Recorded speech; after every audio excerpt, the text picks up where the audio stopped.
Hey guys, tonight we begin with the awkward, bureaucratic and deeply unromantic world of medieval dating.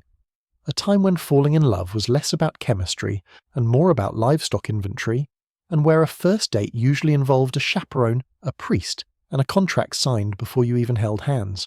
So before you get comfortable, take a moment to like the video and subscribe, but only if you genuinely enjoy what I do here. And let me know in the comments where you're tuning in from and what time it is for you. It's always fascinating to see who's joining us from around the world. Now, dim the lights, maybe turn on a fan for that soft background hum, and let's ease into tonight's journey together. Imagine the air in the room is cold, a stillness so deep it feels like the stone walls are holding their breath. The only light comes from the moon filtering through the cracks in the wooden shutters, painting thin silver lines across the dust motes dancing in the air. The room smells of old timber, dried herbs hanging from the rafters, and the faint lingering scent of wood smoke from a fire that died hours ago. You are under a heavy wool blanket, the fabric rough and scratchy against your chin, weighing you down, grounding you in the dark. You can hear the settling of the house, the creak of a beam, the distant hoot of an owl in the forest beyond the village. Your breath is slow, visible in the chill, a small cloud of life in the quiet dark. Congratulations, you've just woken up in the year 1350. The good news, you're alive. The bad news, you have a crush on the baker's daughter, and the local lord has just fined you for looking at her too enthusiastically. In the modern world, dating is a minefield of apps, ghosting, and awkward coffee meetings. But in the medieval world, dating didn't exist. There was no hanging out. There was no seeing where it goes. There was only courtship, a high-stakes tactical operation that involved more family, members, lawyers, and cows than it did feelings. If you are a peasant, and let's be honest, statistically you are, you don't have the luxury of privacy. Privacy is for people with stone walls and tapestries. You live in a house with one room.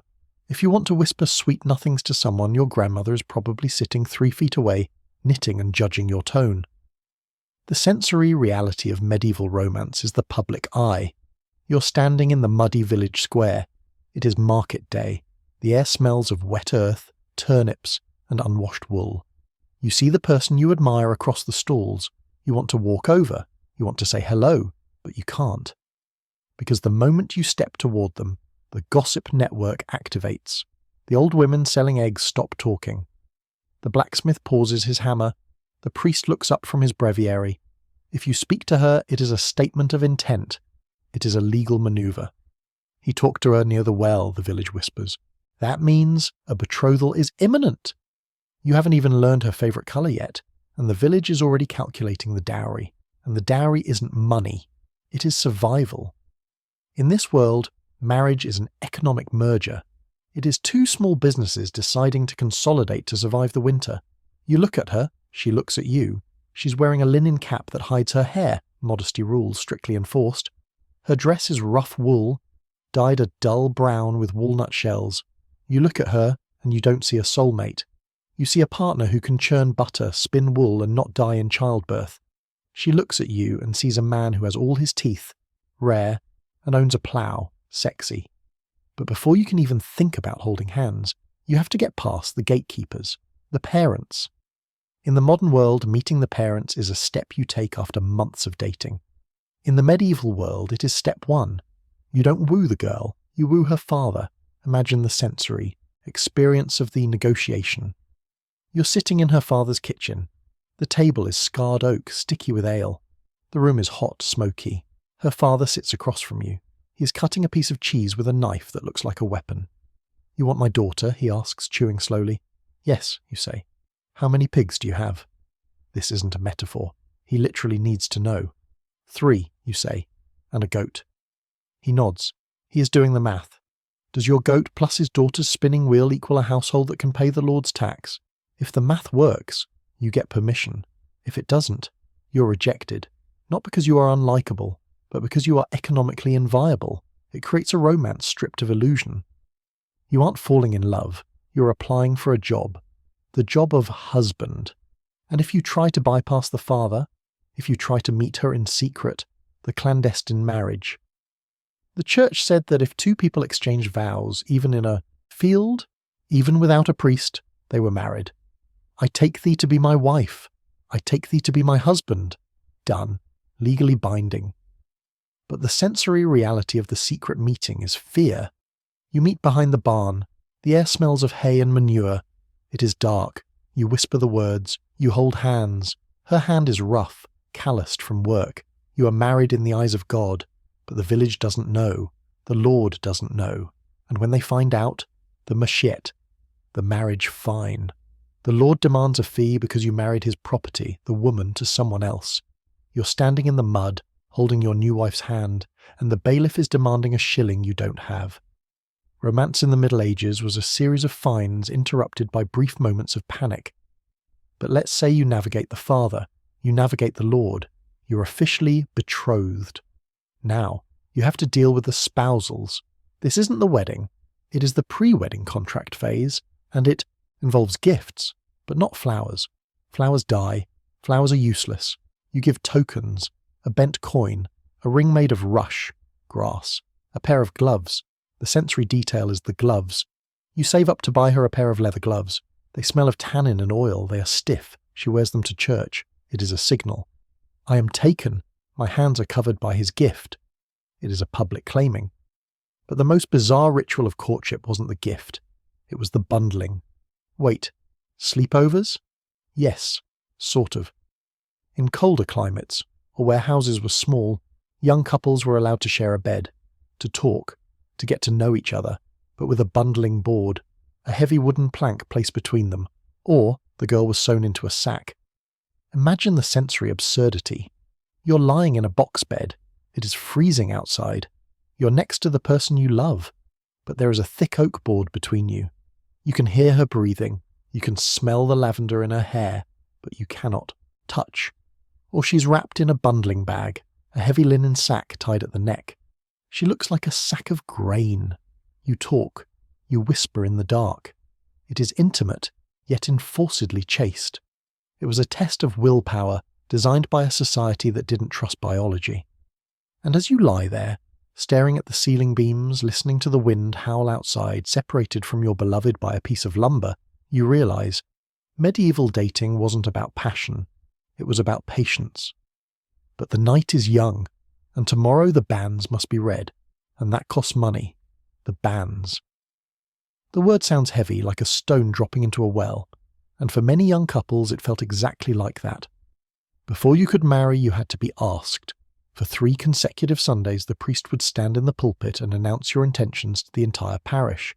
I published the banns of marriage between Thomas of the Green and Agnes the miller's daughter. The sensory reality of the banns is the silence. You're standing in the back of the church. The air is cold, smelling of damp stone and the unwashed wool of your neighbours. The priest's voice echoes, and then he pauses. If any of you know cause or just impediment why these two should not be joined, you hold your breath. The silence stretches. You're waiting for a voice. Maybe a neighbour who claims you promised to marry his daughter 3 years ago when you were drunk at a harvest festival.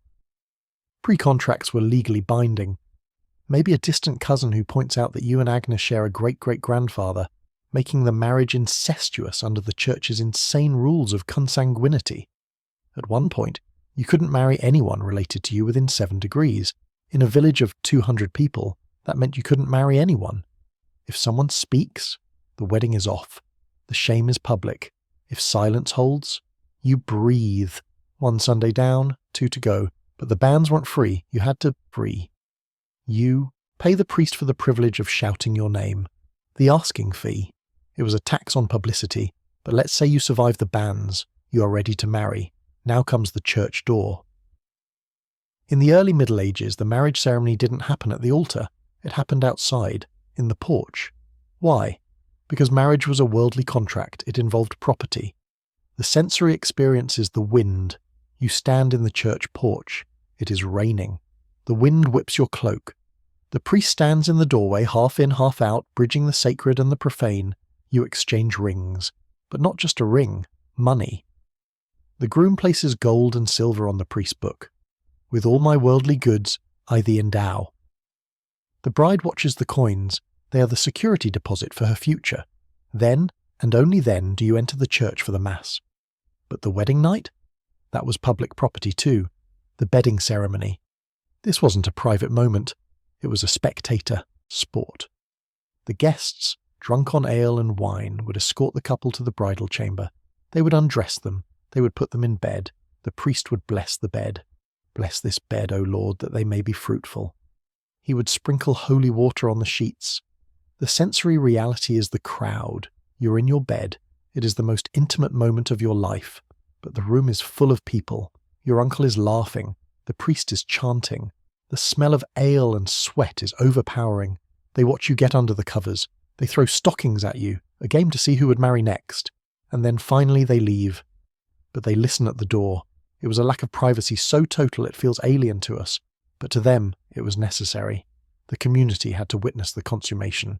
If they didn't see you go into the bed, you could claim later that the marriage never happened. It was legal proof via awkwardness. But let's step back from the wedding and look at the love magic. What if she didn't want you? What if the father said no? You went to the cunning woman, the village witch, but don't call her that. She sold love potions. The recipes were questionable. Take the heart of a dove, dry it, grind it to powder, mix it with wine, add a drop of your own blood. The sensory detail is the taste. You slip the potion into a cup at the tavern. It tastes metallic, blood, and dusty, dove heart. She drinks it. You watch her. You wait for the love to bloom. Usually she just gets a stomachache, but sometimes the magic was darker. The knot. If you wanted to stop a rival from marrying, or stop a groom from performing, you tied a knot in a cord while whispering his name, ligature. The belief was that the knot would tie up his manhood. Men were terrified of this. Entire marriages were annulled because the groom claimed he was bewitched by a knot. The sensory reality is the impotence of fear. A man stands at the altar. He sees his ex-lover in the crowd.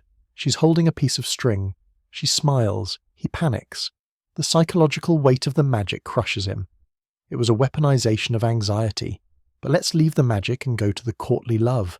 The rich people's dating. This was a game. A dangerous, expensive, poetic game. The knight and the lady. But here is the twist. The lady was usually married to someone else. The knight would wear her favour, a sleeve, a scarf, a ribbon. He would fight for her. He would write songs for her. He would suffer for her. Love sickness. We mentioned this as a disease, but in courtly love it was a fashion statement. The sensory experience is the sigh. The knight leans against a pillar. He's pale. He refuses to eat. He wears black. He sighs loudly every time the lady walks by. He is dying of love, the court whispers. He isn't. He's performing. He's acting out a script of devotion that allows him to flirt with his boss's wife without getting stabbed. Usually. Sometimes they got stabbed. But the lady? She held the power. She could demand tests of loyalty. Go to the crusade, she might say. Wear a shirt of haircloth for a month, she might say. Do not speak for a year, she might say. And he had to do it. It was a relationship defined by obedience and masochism. But let's end this section with the most bizarre dating accessory, the lover's eye. Late 18th century, but fits the vibe. Rich people would commission miniature paintings, but not of their lover's face, just the eye. They would wear it as a brooch, or a ring. Why? So they could carry their lover with them in public without revealing who it was. Who is that eye? Someone asks. I cannot say, you reply mysteriously. The sensory detail is the gaze. You look down at your lapel. A tiny painted eye is staring up at you. It never blinks. It watches you. It is a fragment of a person disembodied turned into jewellery. It is romantic and deeply creepy. And as you lie in your bundled bed, listening to the priest read the banns in your memory, feeling the phantom knot of the witch, and watching the painted eye in the dark, you realise medieval love was a battlefield. It was mined with laws, social traps and magical threats. But the night is deep. The guests have left the bridal chamber. The door is barred. You're safe until tomorrow. When the sumptuary law inspector checks your wedding dress, too much velvet, he might say. Sleep well. The sumptuary law inspector has checked your wedding dress. He fingered the fabric, measuring the width of the velvet trim with a small brass ruler. He frowned at the colour. Blue, perhaps a shade too rich for a mere merchant's daughter. But he found no gold thread, no ermine fur. You passed. You are married. The feast is over. The guests have gone. But now the real work of marriage begins, and in the Middle Ages marriage wasn't just a relationship, it was a career. The housewife. This wasn't a passive role, it was an industrial management position. You are the CEO of the household. The sensory reality of your new life is production. You wake up before dawn. The fire is dead. The house is freezing. You have to light it. Then, the dairy. You milk the cows. The milk is warm, frothing in the pail. You carry it to the dairy room. It smells of sour cream and cool stone. You churn the butter. The churn. It is a tall wooden barrel with a plunger. You have to move the plunger up and down, thump splash, for hours. Your arms burn, your back aches. If you stop, the butter won't come. If the butter fails, if it stays liquid. The witch. You assume a witch has cursed the churn. You heat a horseshoe red hot in the fire. You drop it into the milk. Hiss. To burn the witch out. It ruins the milk. But it satisfies the superstition. But if the dairy was hard, the brewing was heavy, you are the alewife of your own home. You brew the beer. We talked about the ale conner. But the making of the beer, you haul the water, you boil the barley. The steam fills the kitchen, smelling of malt and yeast. You lift the heavy barrels. You are providing the hydration for the entire family. But your husband, he has duties too. He is legally responsible for your behaviour. If you scold a neighbour, he pays the fine. If you dress too richly, he pays the fine. This created a dynamic of correction. The law allowed a husband to chastise his wife with a stick, no thicker than his thumb. The rule of thumb, though its legal origin is debated, the sentiment was real. The sensory horror of domestic discipline, the fear, the power imbalance sanctioned by the state, but women fought back. The Skimmington ride, or charivari. If a husband beat his wife too much, or if a wife beat her husband, the village would intervene. They would gather at night, with pots and pans, rough music. They would march to the house, clang, bang, shout. They would drag the couple out, they would parade them on a donkey backward, or tie them together. It was public shaming, community justice. It was a warning. Your private life is disturbing our peace. Fix it. It was a tax on domestic disharmony. But let's leave the village and go to the convent, because for some women, marriage was a trap they refused to enter. The nun. She chose Christ over a husband. The sensory reality of the convent is silence, the great silence. You cannot speak for hours. The smell of beeswax and lavender, the sound of the bell. Bong. You are married to God. You wear a ring, you cut your hair, but you are free.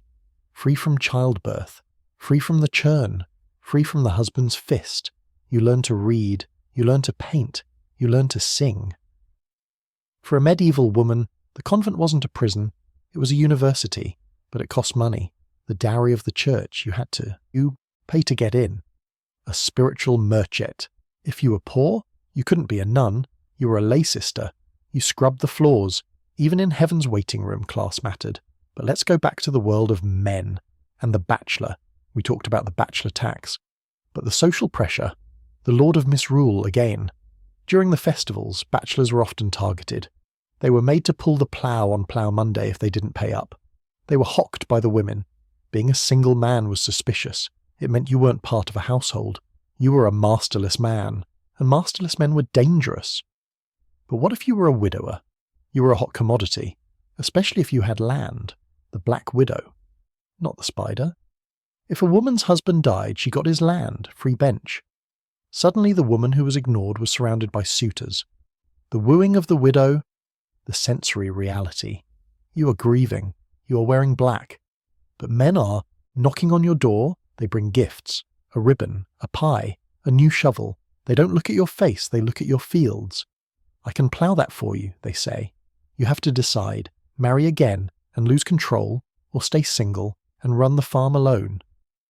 If you stay single, you are powerful, but you are vulnerable. The neighbours watch, the witch hunter watches. A woman alone with land and a cat, suspicious, so you marry, to survive the suspicion. But let's end this section with a tradition that tried to solve the problem of unhappy marriages. Wife selling. It sounds like a myth. But in rural England, well into the 19th century, it happened. Divorce was impossible.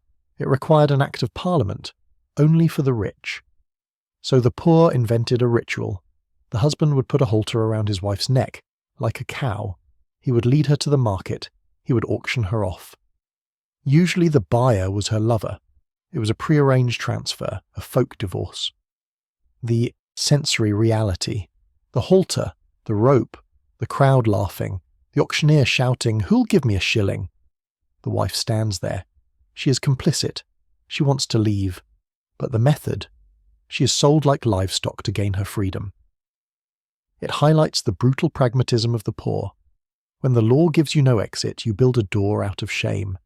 And as you stand there, watching the auction, smelling the market dust, feeling the weight of the churn in your memory, you realize medieval relationships were transactions, wrapped in ritual, bound by law but ultimately transactions.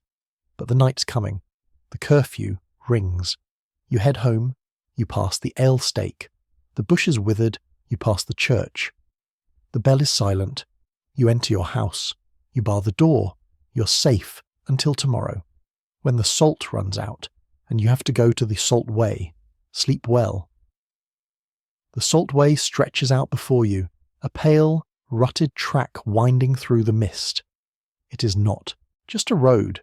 It is a vascular system of the medieval economy. The salt you need for your meat, your cheese, your survival travels along this path. But today, you're not buying salt. You're trading it. In a cash-poor society, salt was currency.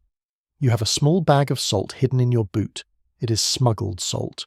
You bought it from a man who bypassed the gabelle.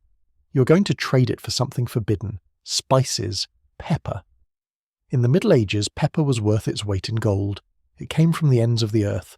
It passed through 100 hands, Arab traders, Venetian merchants, French toll collectors. By the time it reached your village, a single peppercorn was a luxury. You meet the peddler in the woods. He opens his pack. The smell is intoxicating. Clove, nutmeg, cinnamon, scents that do not belong in a damp English forest. You trade your salt for a handful of peppercorns. You hide them in your pouch. Why? Because pepper masks the taste of green meat. It makes the winter bearable. But the peddler has something else, a love filter. We talked about potions, but this one is different. Dragon's blood. It is a red resin from a tree. Put it under your pillow, he whispers, to dream of your true love.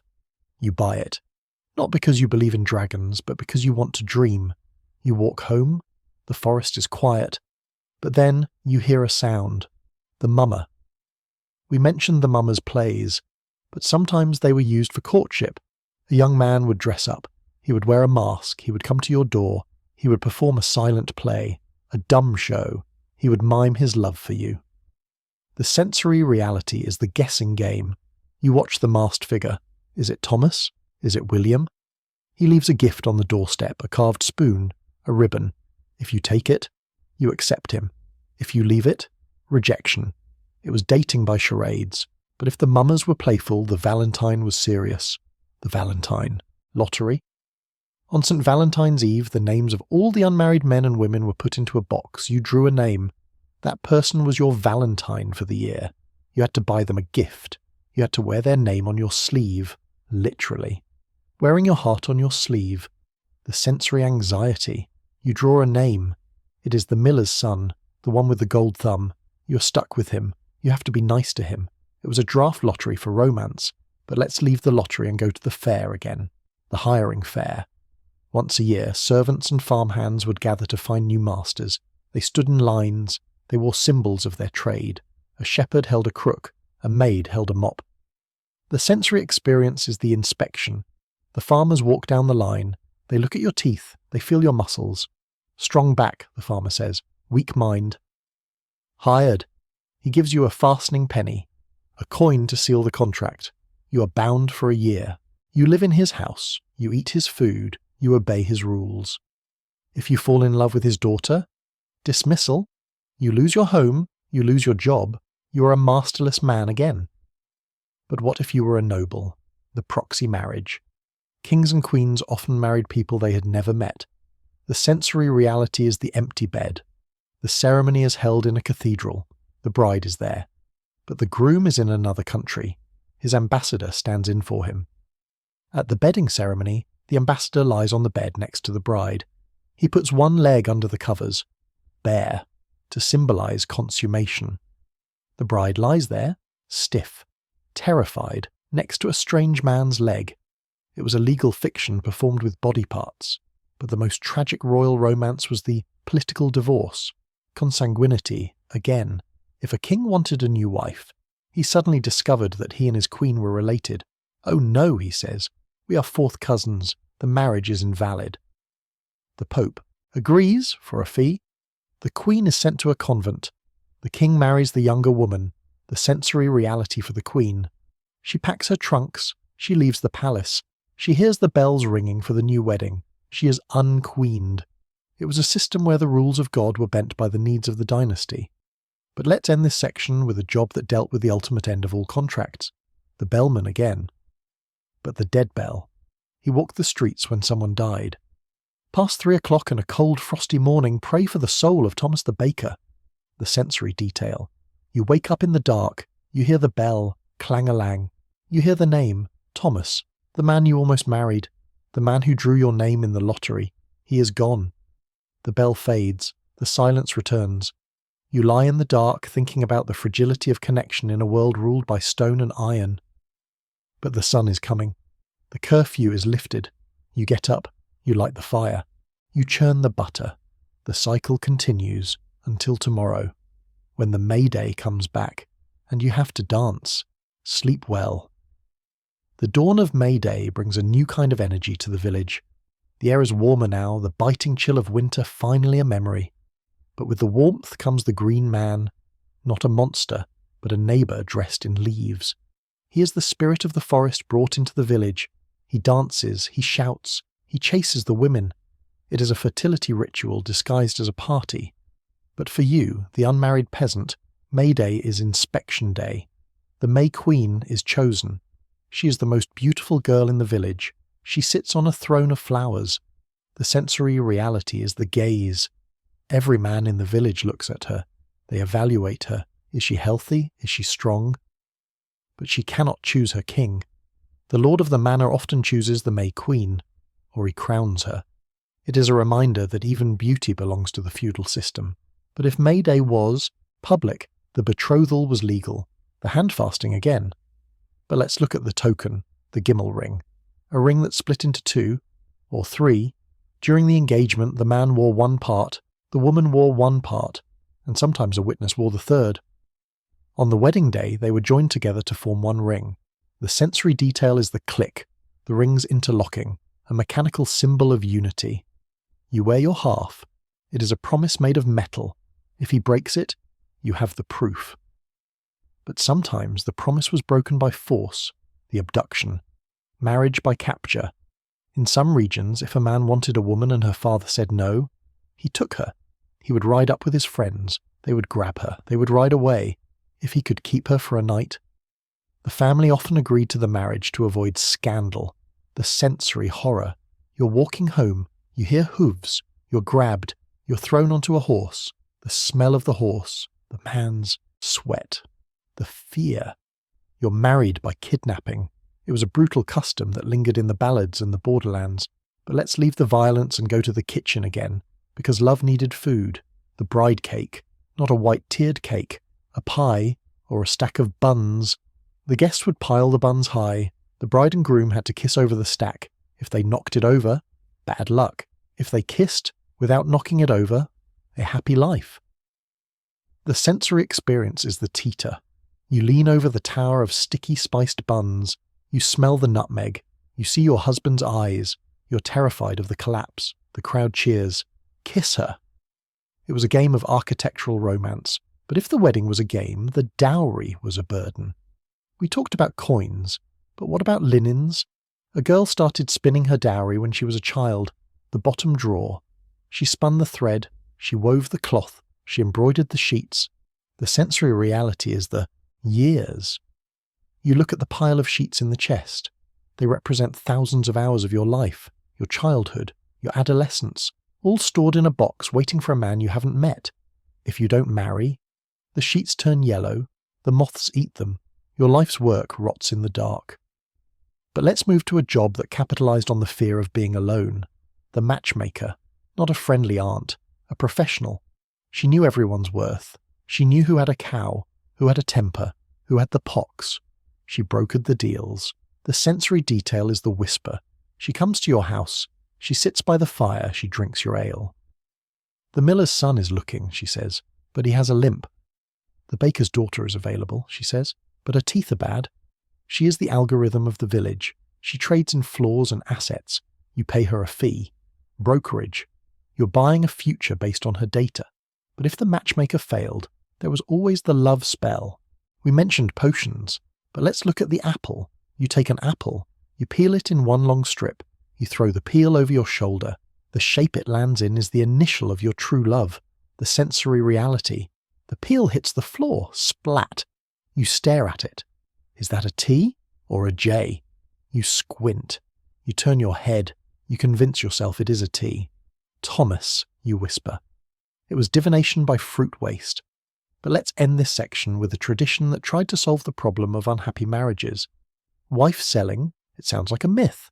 But in rural England, well into the 19th century, it happened. Divorce was impossible. It required an act of parliament, only for the rich. So the poor invented a ritual. The husband would put a halter around his wife's neck like a cow. He would lead her to the market. He would auction her off. Usually the buyer was her lover.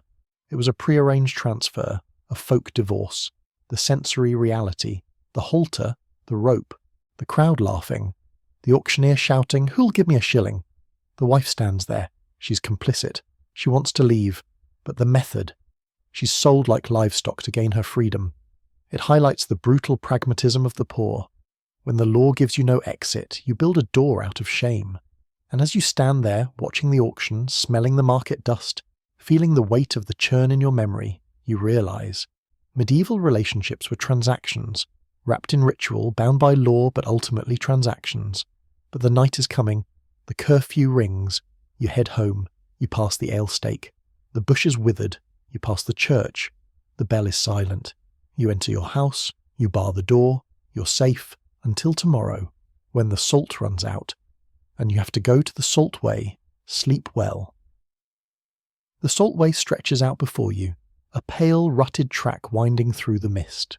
It is not just a road, it is a vascular system of the medieval economy. The salt you need for your meat, your cheese, your survival, travels along this path.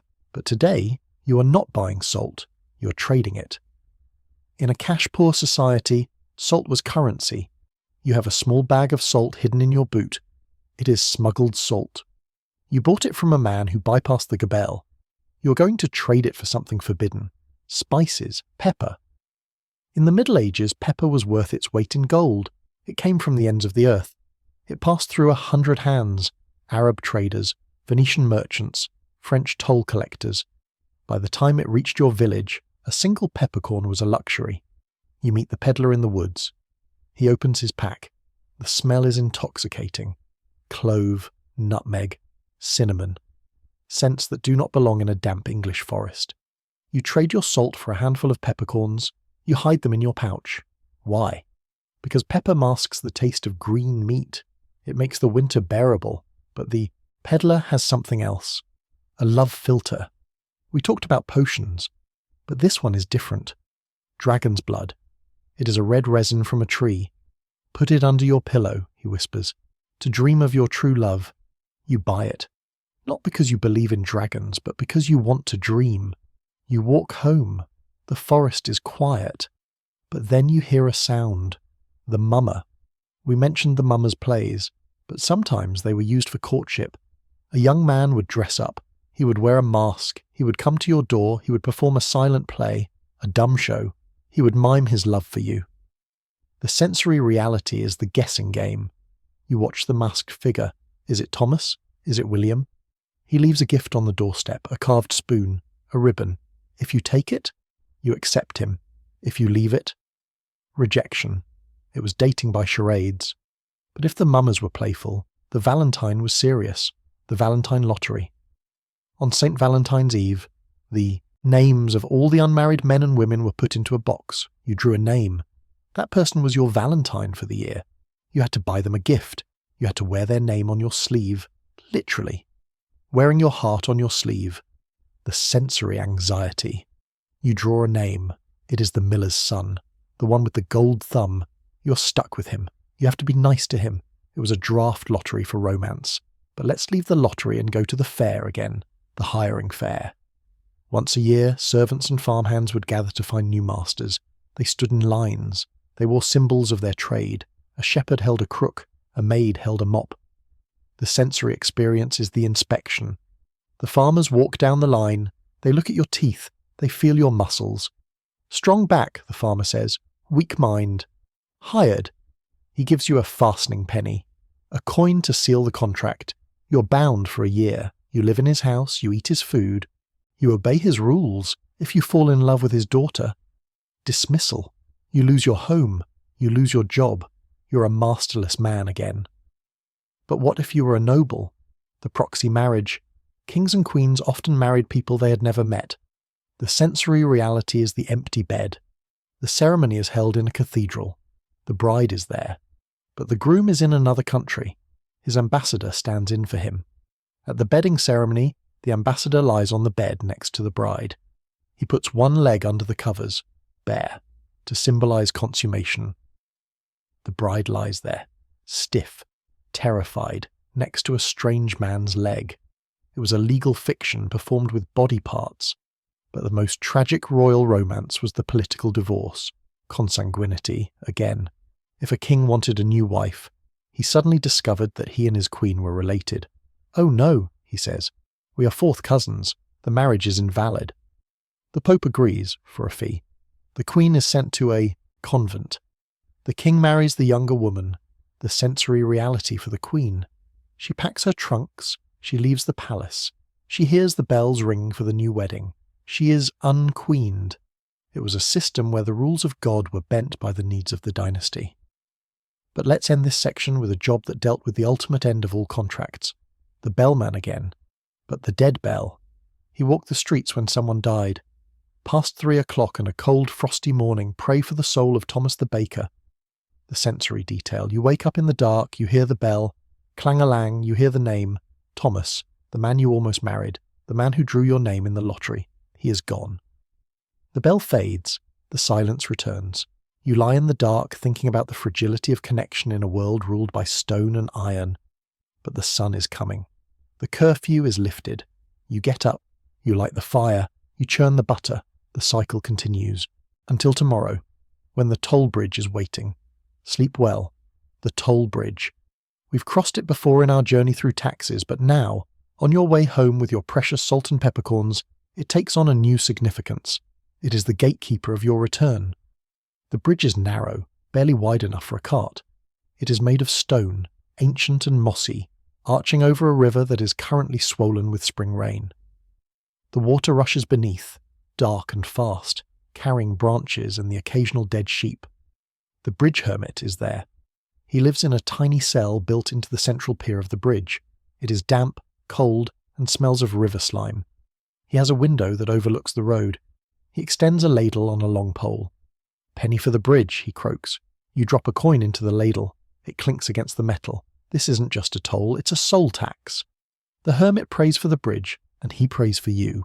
In the medieval mind, bridges were dangerous liminal. Spaces, neither land nor water, and crossing them required spiritual insurance. You cross. The stones are slick. You grip the rail. But once you're across, you're not safe. You are in the wild, the outlaw. We mentioned the wolf's head, but the reality of the outlaw life was less Robin Hood and more lice. Outlaws lived in the greenwood. But the greenwood was wet. It was cold. It was full of bugs. The sensory reality of the outlaw camp is the smoke. They cannot build a big fire because the smoke would give them away. So they build small, smokeless fires using dry wood. They huddle around the embers. They smell of unwashed bodies and fear. They eat venison, yes. But they also eat hedgehog, baked in clay. You take a hedgehog, you cover it in clay, you throw it in the fire. When the clay is hard, you crack it open. The spines come off with the clay.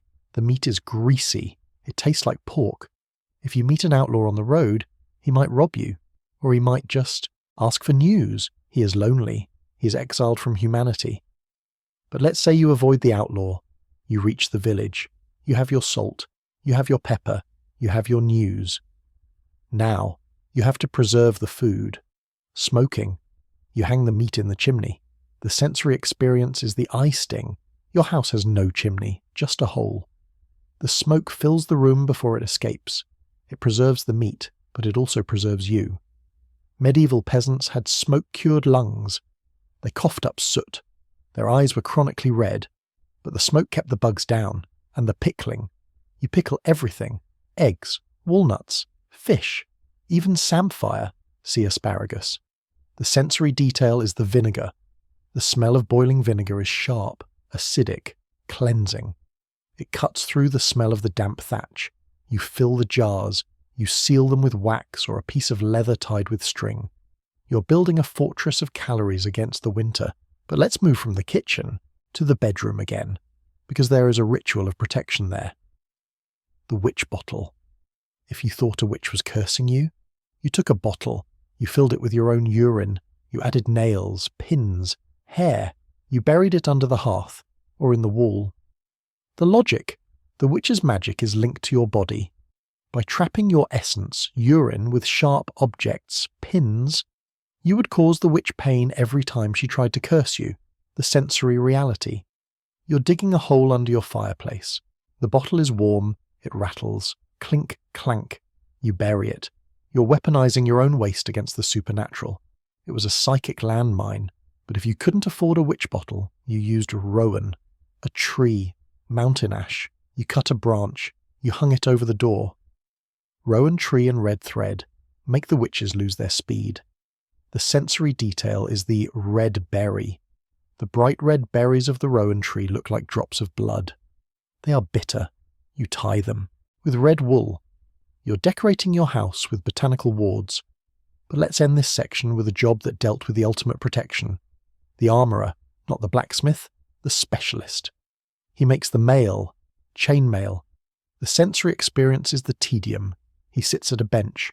He has a pile of wire rings. He has a rivet tool. He takes a ring. He weaves it into 4 others. He flattens the ends. He punches a hole. He inserts a tiny rivet. He hammers it shut. Tap. 1 shirt of mail has 30,000 rings. It takes months. His fingers are calloused, stained with iron oxide. His eyes are strained. He creates a garment that flows like water, but stops a sword. The sound of mail. Shh, clink, like a heavy metallic silk. You wear it. It is heavy. 30 pounds. It presses on your shoulders. It smells of oil to stop the rust. You're wearing the accumulated patience of a craftsman. And as you stand there, wearing your mail, if you're a knight, or your wool, if you're a peasant, smelling the vinegar, hearing the outlaw's fire crackle in your imagination, you realize the medieval world was a place of constant defense, against the cold, against the hunger, against the witch, against the sword. But the night is coming. The curfew rings. You head home. You pass the pinfold. A stray pig is sleeping. You enter your house. You bar the door. You're safe until tomorrow, when the tanner comes back, and he wants the skin of your cat. Cat fur was used to line hoods. Sleep well. The tanner stands at the door again, but this time his eyes are on the cat. The sleek grey mouser that has kept your grain safe all winter. Cat fur, the tanner says, makes fine lining for a hood. In the medieval world, cats were utilities. They caught rats. But when they died, or if the fur trade was booming, they became garments. You look at the cat. It is purring by the fire. You look at the tanner's coin. You shake your head. Not this one, you say. He shrugs. Suit yourself. The rats will eat you eventually. He leaves. You have chosen sentiment over profit. A rare luxury. But let's leave the house and go to the scriptorium again, because the monks are making something else. The vellum. We talked about the skin, but what about the gold? The gold beater. He takes a coin, he hammers it. The sensory reality is the rhythm. He places the gold between layers of ox intestine, gold beater's skin. He hits it with a heavy hammer. Thump, thump, thump. He does this for hours. The gold spreads. It becomes thinner than paper, thinner than a breath. If he sneezes, the gold flies away. It is dust. He creates gold leaf. The monk applies it to the page. He burnishes it with a dog's tooth, a polished agate or actual tooth. The page glows. It catches the candlelight. It looks like trapped sunlight. But the gold beater, he is deaf. The constant hammering has destroyed his hearing. He creates silence for himself to create glory for God. But if the book was silent, the market was loud. The huckster, a woman who sold small goods, ale, bread, cheese. But she didn't have a stall. She walked. The sensory detail is the basket. She carries it on her head. It is heavy. She has perfect posture. She shouts, "Hot peas cods! Cherries in the rise!" She's the mobile app of the medieval food delivery system, but she's vulnerable. The clerk of the market harasses her. The forestaller undercuts her. She lives on the margin. But let's move to a job that lived on the edge of the world. The lighthouse keeper, not the modern tower, a fire on a cliff, or a brazier on a church tower. The sensory experience is the wind. He is up on the tower. The wind tries to blow him off. He has to feed the fire. He carries coal up the winding stairs. His lungs burn. His eyes water from the smoke. He is the only light in 100 miles of darkness. Ships look for him. If he sleeps, they crash. He is the guardian of the coast, but he is alone. He talks to the seagulls. He starts to think they answer. But let's end this section with a job that sounds impossible. The waterman, the taxi driver of London, but on the river. Oars, oars. You stand on the bank. You call a boat. The sensory reality is the current. The Thames is fast, dangerous. The waterman has massive arms. He rows against the tide. He knows the shoals. He knows the bridge. Shooting the bridge. London Bridge had narrow arches. The water rushed through like a waterfall. The waterman had to steer the boat through the rapids. "Shoot the bridge!" you shout. The boat plunges. The water sprays. You hold on. If he misses, you hit the piling. You drown. Thousands died shooting the bridge, but it was faster than walking. And as you stand there, watching the waterman row into the mist, smelling the coal smoke from the lighthouse, feeling the cat purr against your leg, you realise. The medieval world was a place of risk. Every journey, every meal, every transaction carried a hidden danger. But you navigated it. You survived. But the night is deep. The curfew rings. You head home. You pass the gibbet. The bones are rattling. You pass the stocks. A woman is there. A scold. You enter your house. You bar the door. You're safe until tomorrow, when the plague comes back and the searcher knocks. Sleep well. The searcher knocks. It is a polite knock, almost gentle, but it carries the weight of a death sentence. "Open up," she whispers. "I smell the sickness." She is an old woman, usually a widow who has survived the plague herself, and is thus considered immune, or expendable. She carries a white wand. She enters your house. She checks the armpits, the groin, the neck, if she finds a swelling. Plague. She marks the door. She locks you in. But wait. What if she's wrong? What if it is just a boil, or a flea bite? "A shilling," you whisper. And it is just a fever. She looks at the coin. She looks at your terrified face. She takes the coin. "Just a fever," she agrees. She leaves. You're not locked in. You're free to spread the disease to the entire market. It was a public health system based on bribery. But if the plague was the great leveller, the sumptuary law was the great divider. We talked about clothes, but let's talk about the food hierarchy, the great chain of eating. God ate, well, nothing. Angels ate ambrosia, kings ate swans, lords ate venison, merchants ate beef, peasants ate bacon, the poor ate beans. If you ate above your station, it was a sin, gluttony, pride. But it was also a medical risk. Physicians believed that a peasant's stomach was gross, tough. It could handle beans and brown bread. But if a peasant ate delicate food like chicken or white bread, it will rot in his gut, the doctor warned. He will die of refinement. Conversely, if a lord ate beans, he will be bloated. His humours will sink. So, diet was destiny. You were biologically programmed to eat your class. The sensory reality is the crave. You're a peasant. You smell the roasting swan from the castle. It smells rich, gamey, divine. You want to bite just one. But you believe, genuinely believe, that it might kill you. It was a system of control that colonized the appetite. But let's leave the stomach and go to the foot, the pattern again. But let's look at the stilts. In the marshlands of France, Lalande, shepherds didn't just walk. They walked on 5-foot stilts. Why? To see over the brush, to keep their feet dry, to move faster than the sheep. The sensory experience is the stride. You're elevated. You take massive steps. You look down on the world. You carry a long pole to balance, which doubles as a seat. You can sit on a tripod formed by your legs and the pole, resting in mid-air. You're a giant of the fen, but if you fall, you break your neck. Or drown in the bog. It was an adaptation to a landscape that wanted to swallow you. But let's move to a job that dealt with the ultimate landscape. The sky. The steeplejack. The church spire needs repair. The weathercock is stuck. Who climbs up there? A man with no ropes, just ladders lashed together, the sensory vertigo. You're 200 feet in the air, the wind is howling, the stone is slippery with moss, you're holding a hammer, you look down, the people are ants, the cows are dots. You are closer to God than the bishop, but if you slip, God won't catch you. You're repairing the house of the divine while hanging by your fingertips. But let's end this section with a job that sounds peaceful, but was a nightmare of monotony. The treadmill, not for exercise, for power. The treadmill crane, a giant wooden wheel. A man walks inside it, like a hamster. As he walks, the wheel turns, the rope winds, the stone block lifts. The sensory reality is the endless. Stare. You walk. Thump. Thump. You never get anywhere. You're sweating. The wheel creaks. You lift the cathedral stone by stone with your own legs. You're the engine of Gothic architecture. And as you stand there, watching the treadmill turn, smelling the roasting swan you can't eat, seeing the stilt walker stride across the horizon, and feeling the searcher's coin in your pocket, you realize the medieval world was a machine, and you were the fuel. But the night is deep.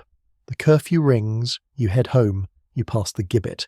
The bones are silent, you pass the stocks, empty. You enter your house, you bar the door, you're safe until tomorrow, when the bellman comes back, and he has a new bell. Sleep well. The bellman has a new bell. It is louder, sharper. It rings with a tone that cuts through the fog of sleep like a knife. Clang, clang, clang. Oh yes! Oh yes! All fires out, all lights out! But tonight, you are not sleeping. You are waiting. You are waiting for the night watch, but not the official watch. You're waiting for the rough music. We talked about the Skimmington ride for scolding wives, but the community also policed other sins. The stang. Riding the stang. If a man was caught beating his wife too severely, or if a woman was caught cheating, the neighbours would gather. They would carry a long pole, the stang. They would make an effigy, a straw doll dressed in the sinner's clothes. They would parade it through the village, beating drums, blowing horns, banging pots. The sensory reality is the cacophony. It is deafening. It wakes the whole parish. The effigy sways on the pole, a grotesque mockery of your neighbour. They stop outside the sinner's house. They recite a rhyme. Ran, tan, tan. It is not for my sake that I ride the stang, but for... And they name the person. It is justice by noise. A collective shaming ritual that requires no judge, no jury, just a lot of angry people with kitchenware. But if the village policed the morals, the gong farmer policed the waste. We return to the cesspit. But let's look at the fines. We mentioned coins, but they found other things. Abortifacients, herbs used to end pregnancies, love tokens, bent coins thrown away in anger, murder weapons. The sensory detail is the secret. The gong farmer holds up a rusty knife. He wipes it on his leather trousers. He knows whose pit he found it in. He doesn't tell the sheriff. He tells the owner. Found this, he whispers. 2 shillings to forget where. He is the keeper of the city's darkest secrets. He knows what you ate, what you lost, and what you tried to hide. It was a blackmail economy built on excrement.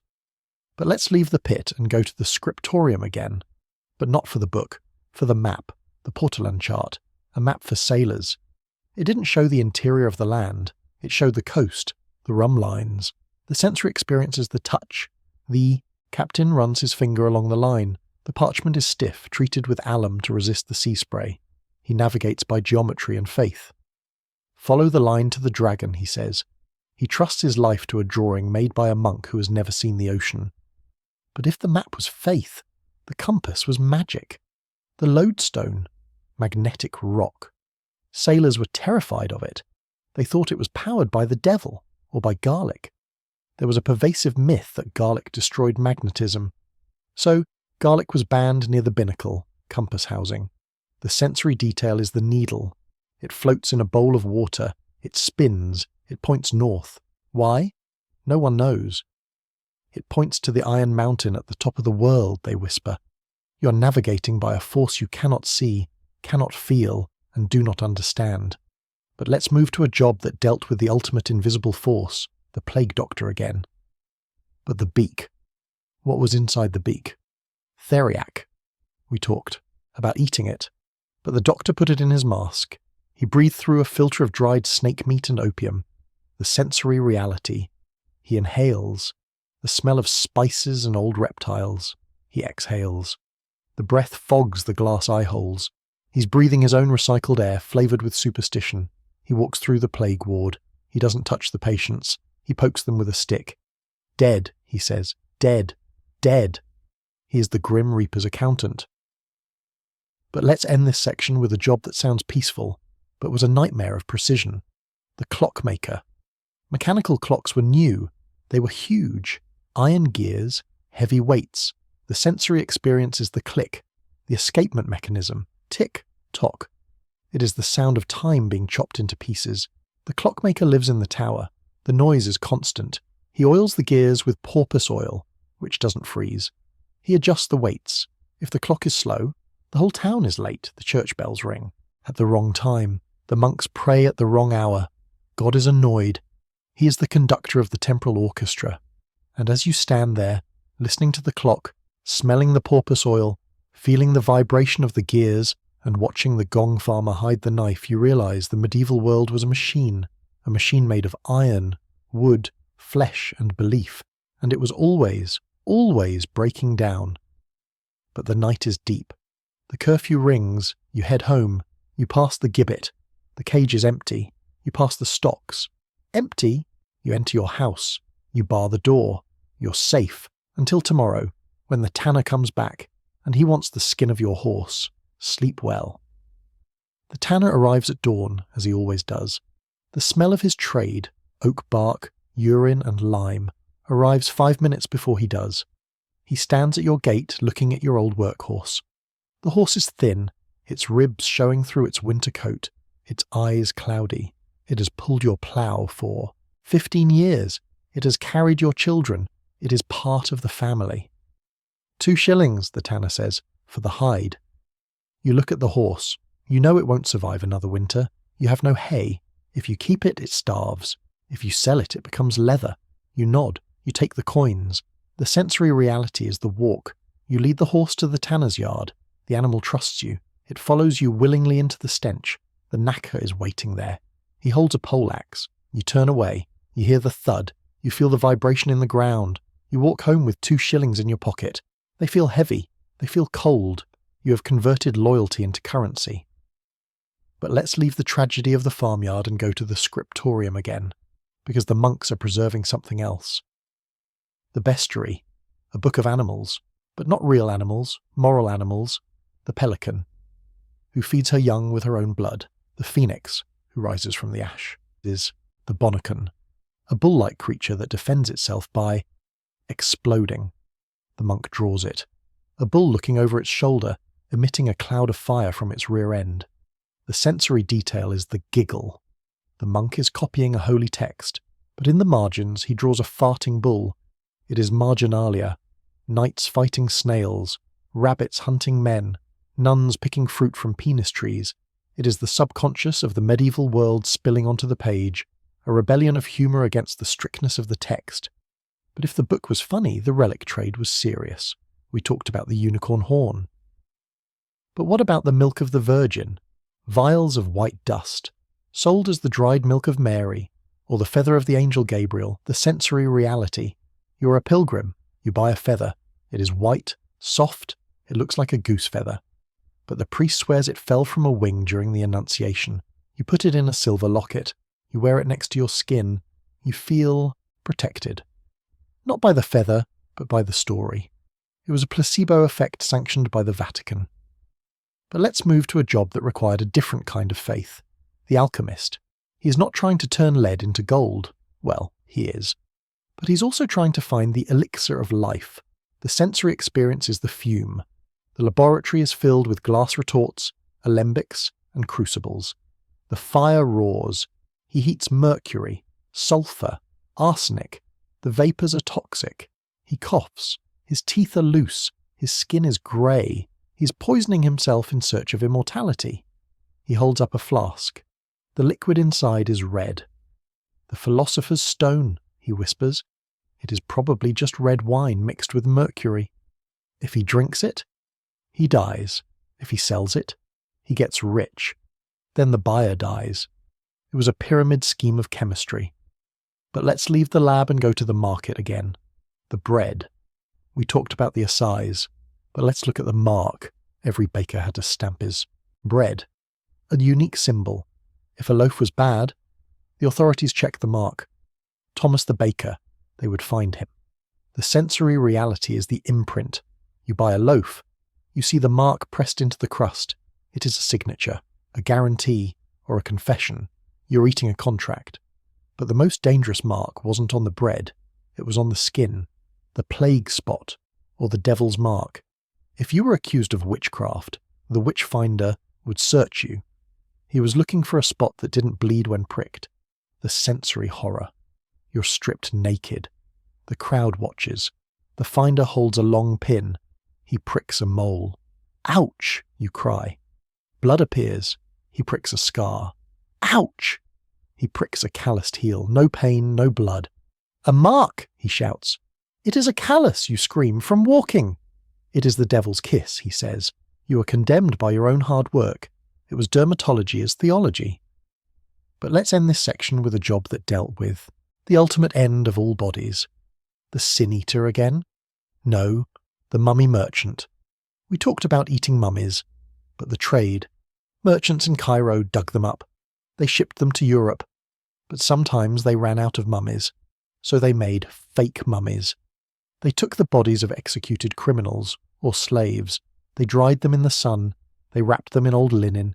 They painted them with bitumen, the sensory reality. You're a merchant in London. You receive a crate. You open it. A withered black body stares up at you. It smells of tar and desert dust. Is it a pharaoh or a thief from Alexandria? You don't care. You grind it up. You sell it as medicine. You're participating in a global trade of human remains. And as you stand there holding the jar of mummy powder, smelling the alchemist's sulphur, feeling the feather in your locket, and watching the tanner cart away your horse, you realise the medieval world was a place where nothing was what it seemed.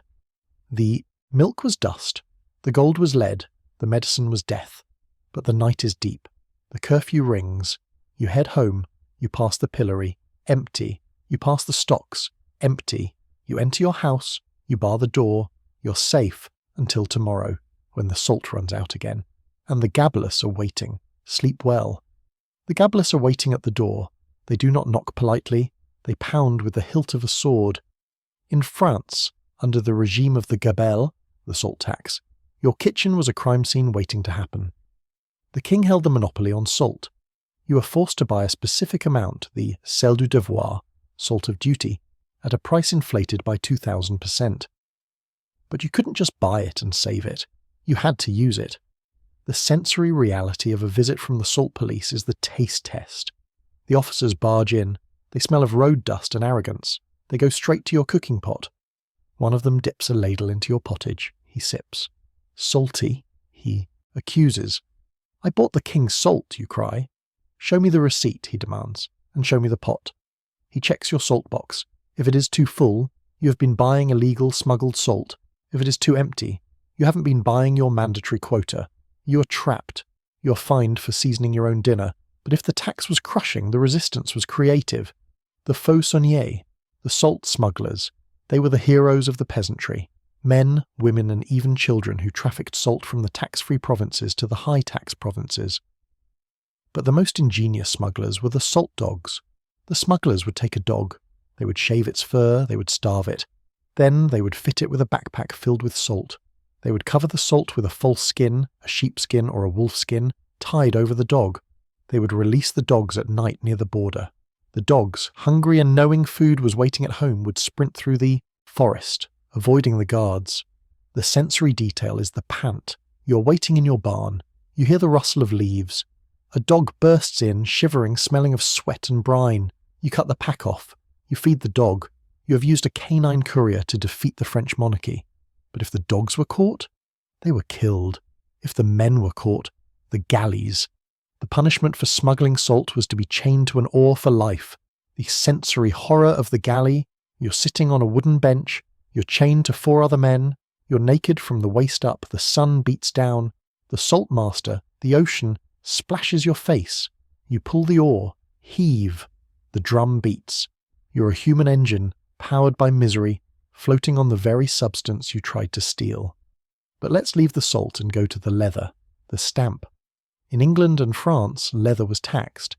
But how do you prove a hide has been taxed? You stamp it. But the stamp had to be visible. The shoemaker's dilemma. You're a cobbler. You're making a shoe. You cut the leather. But if you cut off the part with the stamp, the excise man comes. Where is the stamp? I cut it off, you say. Unstamped leather, he says. Confiscated. He takes your shoes. He takes your tools. The sensory reality is the waste. You have to leave ugly stamped edges on your work just to prove it is legal. The king's mark is branded onto the soles of your feet. But if the shoes were taxed, the road was tolled. The turnpike, again. But specifically, the ticket. You pay the toll. You get a ticket. A small slip of paper. You have to keep it. It proves you paid. The sensory detail is the clutch.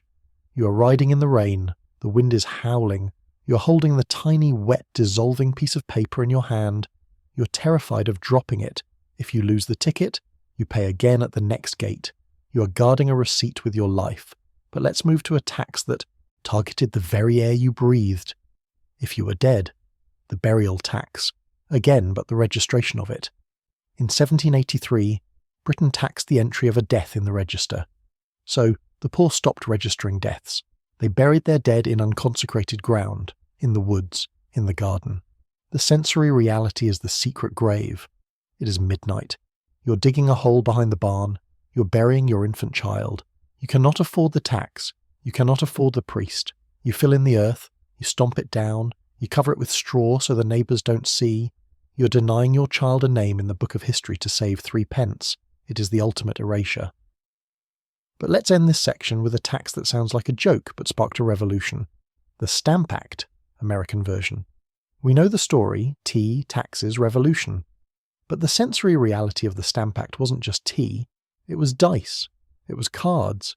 It was calendars. Everything you touched had a stamp on it. You pick up a newspaper, stamp. You pick up a diploma, stamp. You pick up a will, stamp. It was a visual plague. The king's crown was stamped on every interaction you had with the world, and the colonists looked at the stamps and they looked at the harbour and they decided that tea tastes better with salt water than with taxes. And as you stand there, watching the tea crates float in the harbour, smelling the salt air, taxed, wearing your stamped leather shoes, holding your stamped newspaper, you realise the breaking point isn't hunger, it isn't cold, it is the annoyance. It is the sheer, grinding, repetitive annoyance of being asked for a penny every time you try to live. But the night is deep. The Gabalus have gone back to their barracks to eat their salty soup. You are safe until tomorrow, when the hearth money man comes back, and he has a list. Sleep well. The hearth money man stands in your doorway. He holds a list. It is a roll of parchment, stained with travel and rain, containing the details of every chimney in the parish. 2 hearths, he says, looking at his list. I have only one, you lie, standing in front of the concealed fireplace you bricked up yesterday. You can feel the cold draught coming through the cracks in the masonry behind your back. The room is freezing. He pushes past you. He walks to the wall. He places his hand against the plaster. Warm, he says. He taps the wall with a small hammer. Thud, thud, hollow. He takes a chisel. He breaks the plaster. The brickwork is revealed. 2 hearths, he repeats, double tax, and a fine for concealment. The sensory reality is the invasion. You are standing in your own home, watching a stranger destroy your wall to prove you're warm. The dust from the plaster coats your food. The secret you built to survive the winter has been exposed. He marks the list. He leaves. You are left with a hole in the wall and a debt you cannot pay. But if the hearth tax was a burden on the living, the sheriff had a burden for the dying. The peine forte et dure, the strong and hard punishment. This wasn't a tax, strictly speaking. It was a loophole in the inheritance laws that required a man to be crushed to death to save his family. Here is the logic. If you were accused of a felony, like theft or murder, and you were tried and found guilty, the king confiscated all your property. Your family was left destitute. The land, the house, the cows, all gone to the crown. But you could only be tried if you entered a plea. Guilty or not guilty, if you refused to speak, if you stood silent, the trial could not start. You could not be convicted. Your property could not be seized. So brave men, fathers thinking of their starving children, chose the mute of malice. They refused to speak. The law's response was the press. The sensory reality is the weight. You are taken to the dungeon. You are laid on your back on the cold stone. Floor, a sharp stone or a piece of timber is placed under your spine. Then they place a board on your chest. And then they add the weights: iron, stone, lead. Will you plead? The sheriff asks. You stare at the damp ceiling. You clamp your jaw shut. You think of your son. If you speak, he loses the farm. If you stay silent, he keeps it. They add more weight. Your ribs crack, snap. The sound is loud in the small, echoing room. Your breath comes in shallow, whistling gasps. Your eyes bulge from the pressure. They give you bad bread and stagnant water on alternate days, just to keep you alive longer to suffer. Plead, the sheriff shouts. You shake your head. You're dying, but you're dying a landowner.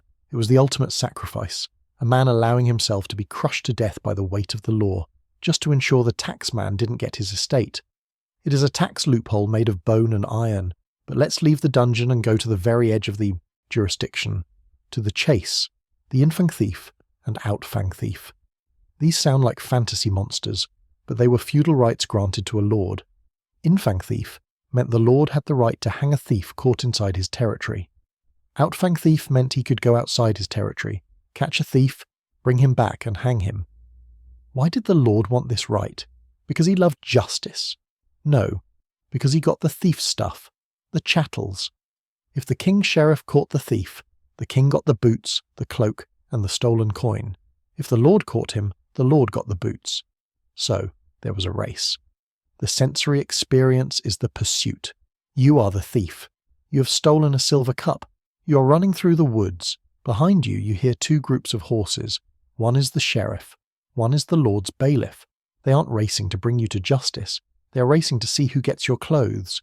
You are a piñata of assets, and they are the children, with the sticks. But let's look at a tax that targeted the very structure of the market again. The weight of the world. The beam. The king's beam.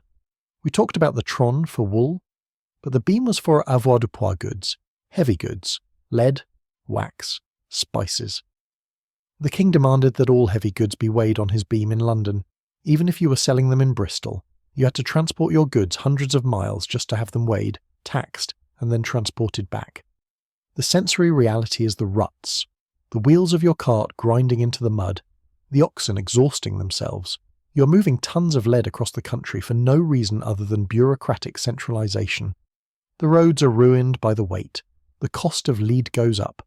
The roof of the church stays unrepaired because the lead is too expensive. It was a tax on logistics. But surely the king couldn't tax the water you drank. The conduit. In London, water was brought in by wooden pipes, conduits. It was a public service. But the water bearers, men who carried water to houses, formed a guild. They charged a monopoly price, and the city charged the guild. The sensory experience is the bucket. You are thirsty. You go to the conduit. The water bearer blocks your way. He is strong, wet, smelling of river mud. He carries a massive wooden tankard called a cob on his shoulder. 2 pence a tankard, he says. I can carry it myself, you say. Against the rules, he says, union labour. You pay him to carry water 10 feet. It was a tax on hydration. But the most subtle tax was the one on usury. Lending money at interest was a sin. It was illegal for Christians, but people needed loans. Kings needed loans. Peasants needed loans to buy seed corn. So they allowed Jewish lenders before the expulsion, or Italian bankers after, to lend money. But the king taxed the lenders heavily, so the lenders raised the interest rates. You, the peasant, borrowing money paid 40% interest. Why? Because the king took 20% off the top. The sensory reality is the notch. You watch the moneylender carve the notch into the tally stick. It is deep. It cuts through the wood. 40%, he says, the king's share.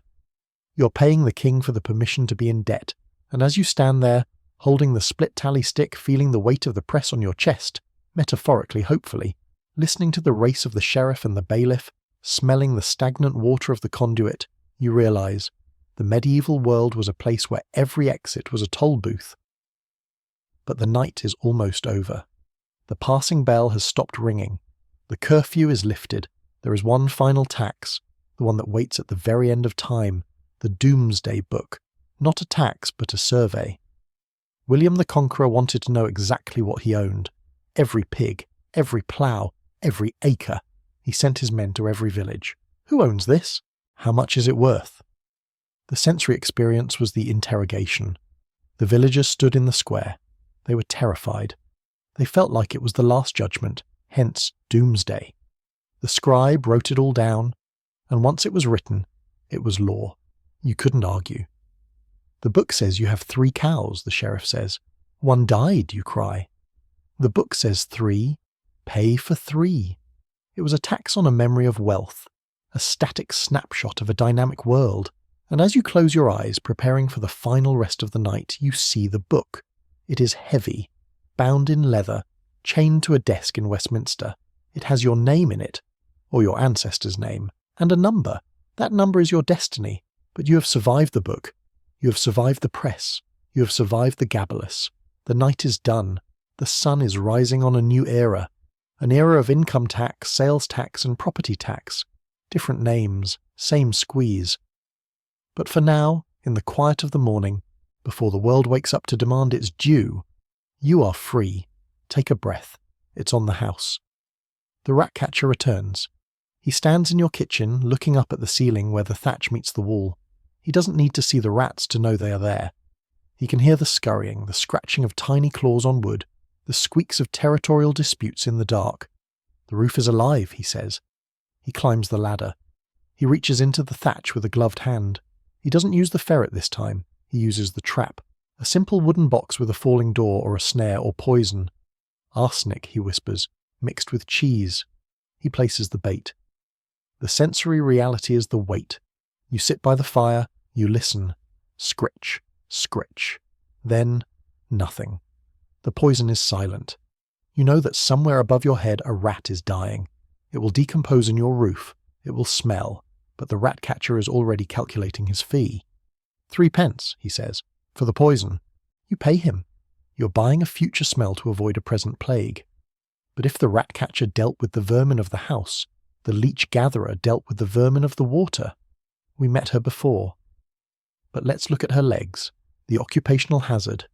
Her legs are not just scarred, they are infected. The leech bites often fester in the dirty marsh water. She walks with a limp. She's anemic, pale, always cold. She has given her blood to the trade. But she's free. She has no master. She wanders the fens, a solitary figure in the mist. The sensory detail is the fog. The marshes are always misty. The air is damp, chilling. The only sound is the call of the bittern, a bird that sounds like a booming drum. She's a part of the landscape, a human leech, feeding on the ecosystem to feed the doctors. But let's leave the marsh and go to the scriptorium again. But not for the monk, for the bookbinder. He sews the parchment pages together. But the cover? Wooden. Boards. Covered in leather. He boils the leather in urine to make it pliable. He stretches it over the wood. But the clasps? Brass. He hammers the brass clasps. Tap, tap.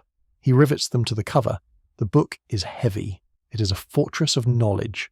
The sensory reality is the weight. A medieval Bible weighs 20 pounds. You don't hold it, you rest it on a lectern. It is an object of physical gravity. But if the book was heavy, the church bell was immense. The bell founder? We saw him melting the pewter. But the casting? He digs a pit in the church floor, he builds a mould of clay and horse dung, he pours the molten bronze. The sensory terror is the heat. The church, usually cold, becomes an oven. The fumes of the melting metal fill the nave. The risk of fire is extreme. If the mould cracks, the molten metal explodes. The bell founder is a master of fire working in the house of God. But let's move to a job that required a different kind of mastery. The falconer again. But specifically, the manning, the taming of the hawk. You have to keep the bird awake for days. Waking the hawk. The falconer sits in a dark room with the bird on his fist. He talks to it. He strokes it with a feather. He does not sleep. If he sleeps, the bird wins. The sensory reality is the hallucination. The falconer is exhausted. The room starts to swim. The bird stares at him with unblinking eyes. It is a battle of wills, fought in silence and darkness. But let's end this section with a job that deals with the ultimate silence. The grave digger. He knows the soil of the churchyard better than anyone. He knows where the old bones are, the translation. Sometimes he has to move a body to make room for a new one. The sensory experience is the shovel. He digs, he hits something hard, thud, a coffin lid, rotten. It breaks. He sees the bones, the scraps of the wool shroud. He gathers them up. He puts them in the charnel house. Move. Over, old friend, he mutters. He is the landlord of the dead. He evicts the ancestors to make room for the descendants. And as you stand there, hearing the rat catcher's poison work, feeling the damp of the leech marsh, smelling the bronze of the bell, and watching the gravedigger rearrange the past, you realize the medieval world was a place of constant recycling. The dead made way for the living. The waste became the resource. The pain became the cure. But the night is deep. The curfew rings. You head home. You pass the gibbet. The cage is still there. You pass the stocks, empty. You enter your house. You bar the door. You're safe until tomorrow, when the tithe proctor comes back. And he wants the aftermath, the second cut of hay. Sleep well. The tithe proctor is standing in your meadow. He is looking at the grass. The aftermath, he says. This is the second growth of hay, after the first harvest. It is sweeter, softer, perfect for the winter feed. It is the grass that will keep your cow alive through January. And he wants his 10th. You watch him measure the field with his eyes. He is calculating how much milk that grass would have produced in your cow. He is taxing potential. You cut the hay. The scythe swishes through the soft green. You rake it. You load his cart. You're feeding the church's horses while your own cow looks over the fence, hungry. But if the field was a site of extraction, the forest was a site of conflict. The adjuster, the official who collected the fees for grazing animals in the forest. We talked about pannage, pigs. But what about herbage, cows eating grass, or mast, beech nuts?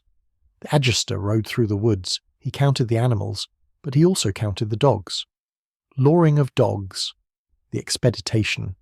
We mentioned this before, but the sensory detail of the tool used is horrifying. The gauge, an oval metal ring. If a dog's paw could fit through the ring, it was small, enough to be safe. It couldn't chase a deer. It was exempt.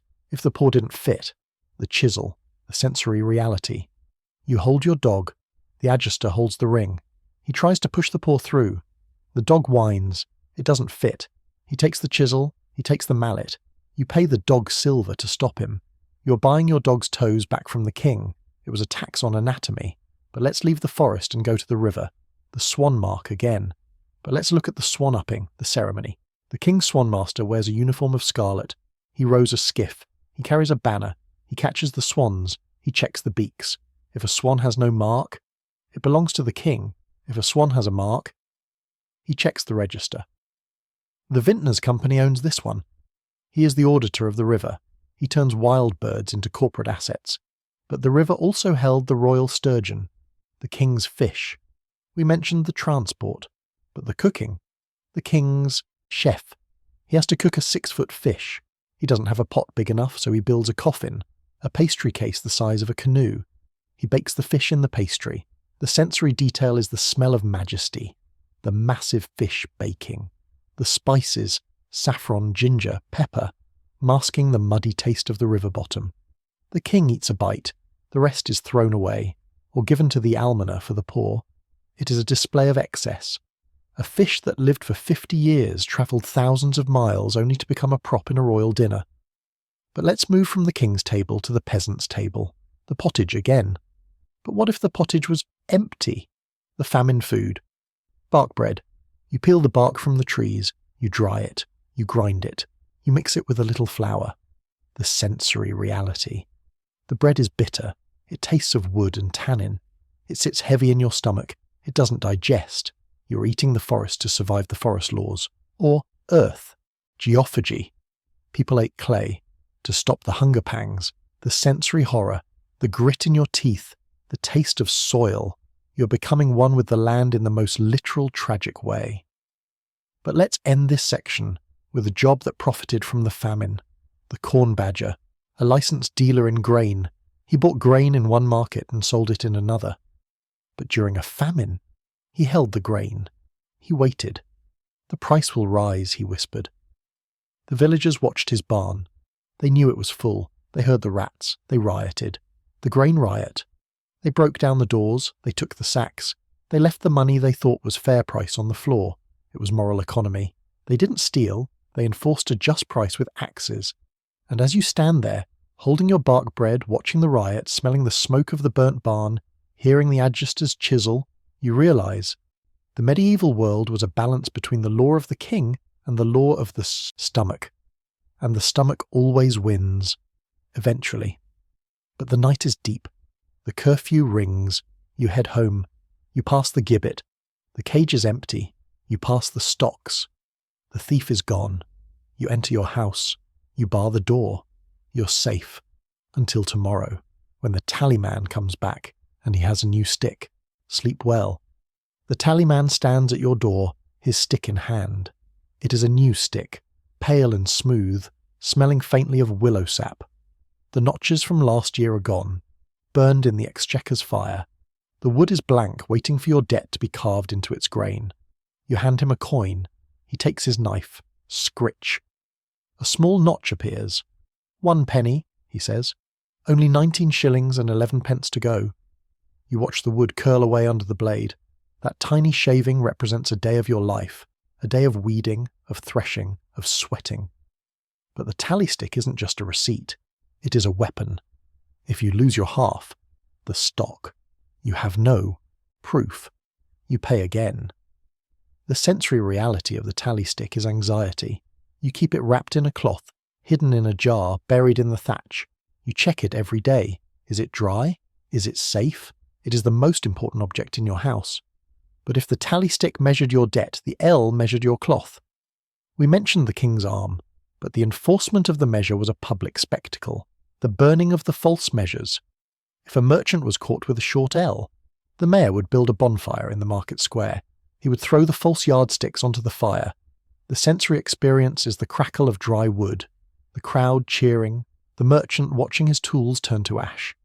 It was a purification of the market, a ritual to restore trust in geometry. But let's leave the market and go to the sewer again. But not for the waste, for the tosher again. We mentioned the coins, but they also found metal, copper nails from old boats, the bore. Sensory detail is the glint. You're knee-deep in the black sludge. Your lantern flickers.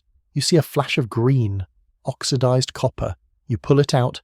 It is a nail, hand-forged, valuable. You clean it. You sell it to the marine store dealer. He melts it down. It becomes a new nail, or a coin. The economy recycles itself through the gutter, but if the tosher found metal, the bone picker found bones. Rag and bone man. He walked the streets with a sack. Any old iron? Any old bones? The sensory reality. He smells of rust and decay. He takes the bones from your dinner after you've made broth and maybe ground them once. He takes the rags from your old clothes after you've patched them 10 times. He sells the bones to the glue factory. He sells the rags to the paper mill. He's the end of the line for domestic consumption. But the most tragic scavenger was the pure finder. We mentioned pure, dog dung. But who collected it? Old women, widows. They walked the streets with a bucket. They looked for white dog turds. The sensory detail is the glove. They wore a leather glove on one hand. They picked up the feces. They put it in the bucket. They were paid by the bucket. They were the lowest of the low, but they were essential. Without them, the leather industry collapsed. The gentlemen of London walked in fine boots because an old woman picked up dog waste in the street. It was a hierarchy of filth. But let's move to a job that dealt with the ultimate filth. The sin-eater, again. But the social stigma. He wasn't allowed to look people in the eye. He had to walk with his head down. The sensory reality is the shun. He walks into the tavern. The conversation stops. People turn their backs. He puts his coin on the counter. The alewife picks it up with a rag. She drops it in vinegar. He drinks alone. He has eaten the sins of the village, but the village cannot forgive him for it. But let's end this section with a job that sounds magical but was brutal. The pearl diver. In Scotland, freshwater pearls. The mussels lived in the cold rivers. The sensory experience is the numbness.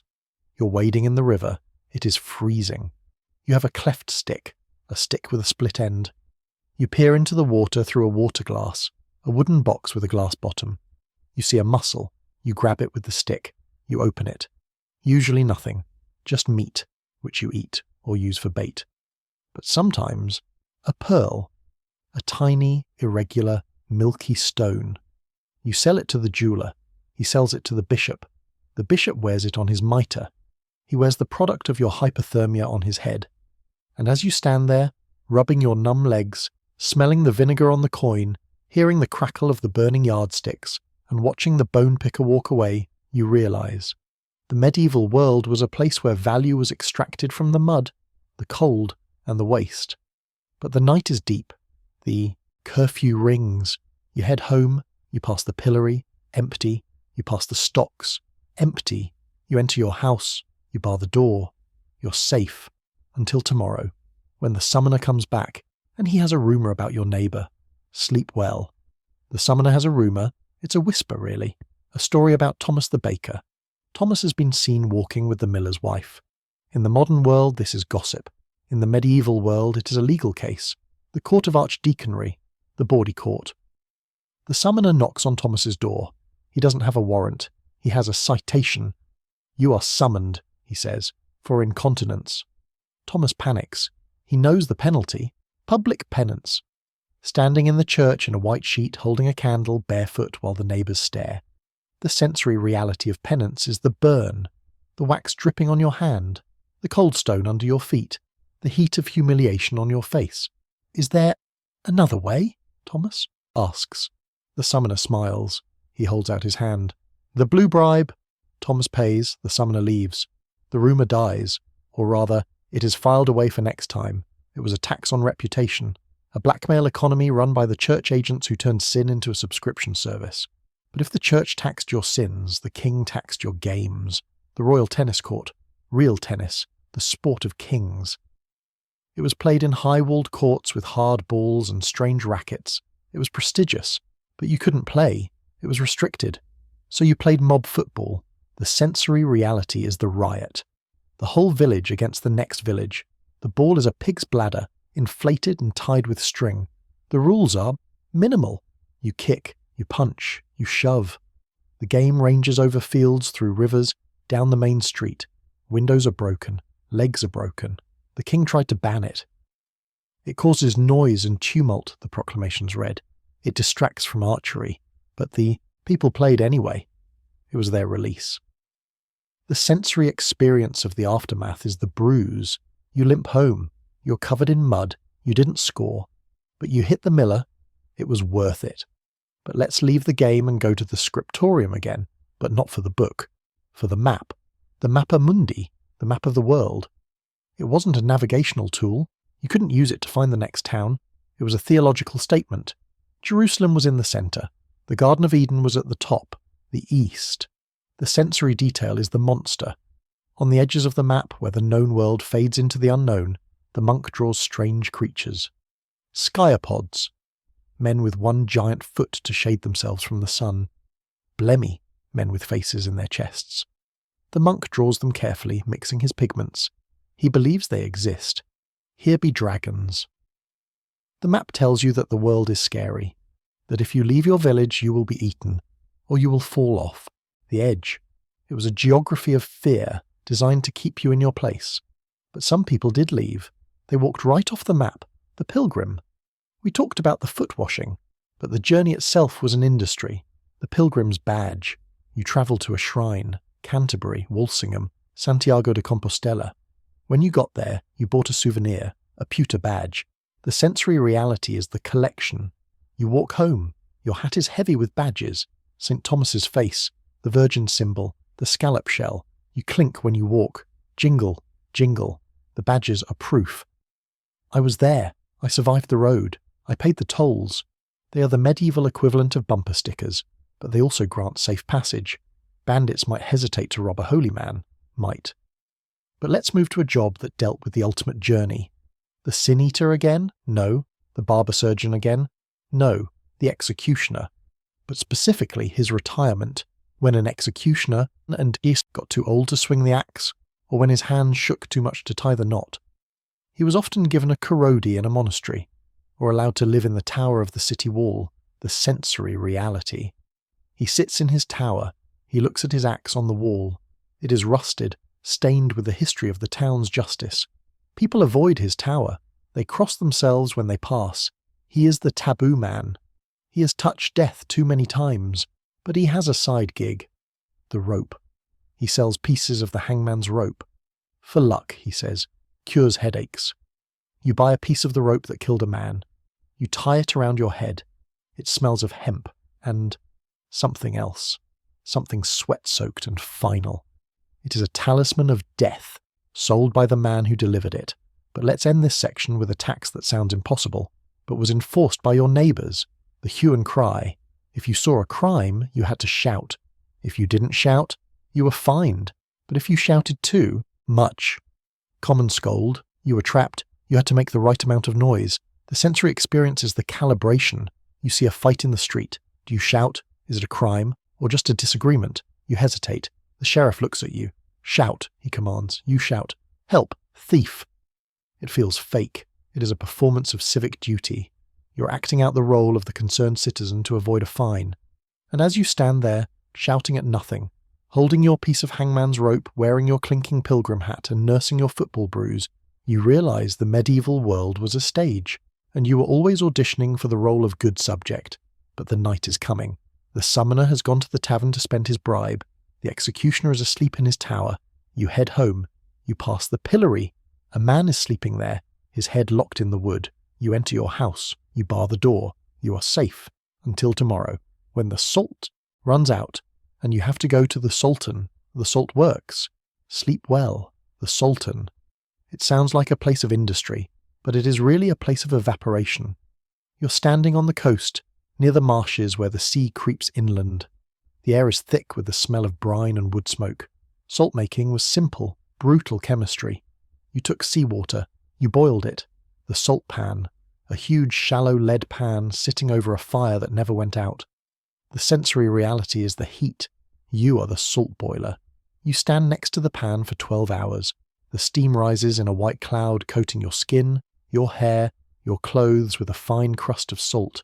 Your eyes sting, your lips crack. You rake the crystals. They form on the surface like ice. You shovel them into baskets.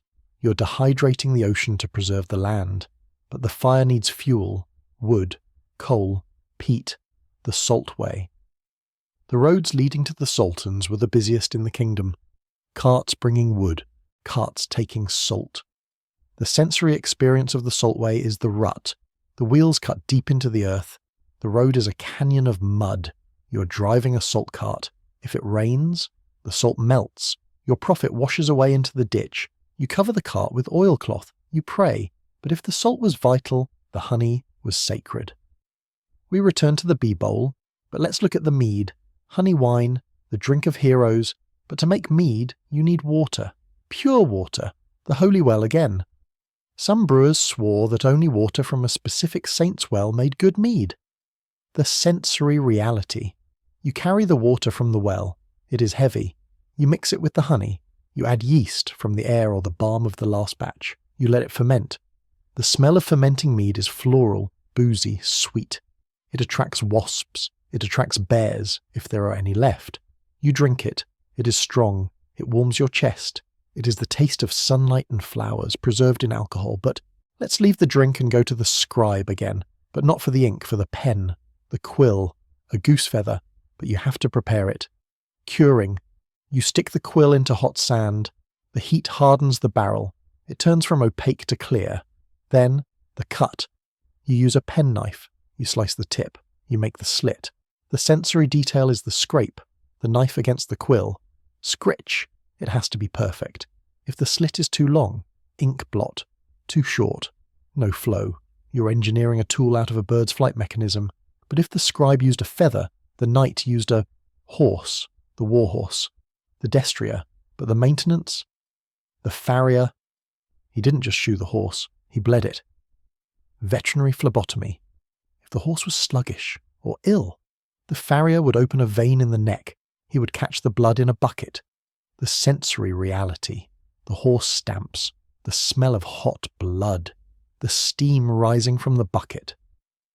Sometimes they mixed the blood with oats and fed it to the dogs, or back to the horse, dried. It was a recycling of vitality. But let's move to a job that dealt with the ultimate recycling, the paper maker. We mentioned the rags, but the process, the pulp. You take the old linen rags, you chop them up, you let them rot in water for weeks. The sensory horror is the reek. The rotting rags smell like sewage. Then you beat them into a pulp, a grey, sloppy mush. You dip a wire mesh frame into the pulp. You lift it out.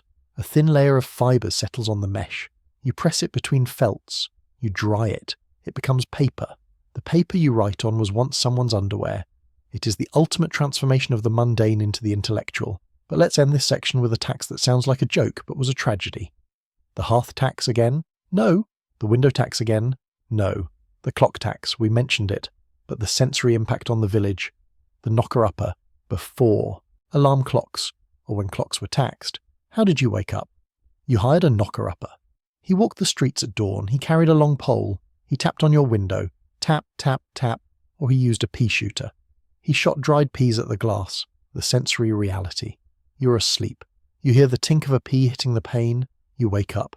You don't own the time. You rent the wake-up call. And as you stand there hearing the pea hit the glass, smelling the rotting rags of the paper mill, tasting the mead and watching the salt dry, you realise the medieval world was a place where every function, waking, sleeping, eating, writing, was part of a network of labour and debt. But the night is deep. The knocker-upper has gone home to sleep. Who wakes him up? You head home. You pass the pillory. Empty. You pass the stocks. Empty. You enter your house. You bar the door. You're safe. Until tomorrow, when the gong farmer comes back, and he has a new contract. Sleep. Well, the gong farmer has a new contract, but this time it isn't for a cesspit. It's for a castle moat. We mentioned cleaning the moat before, but let's look at the sheer scale of it.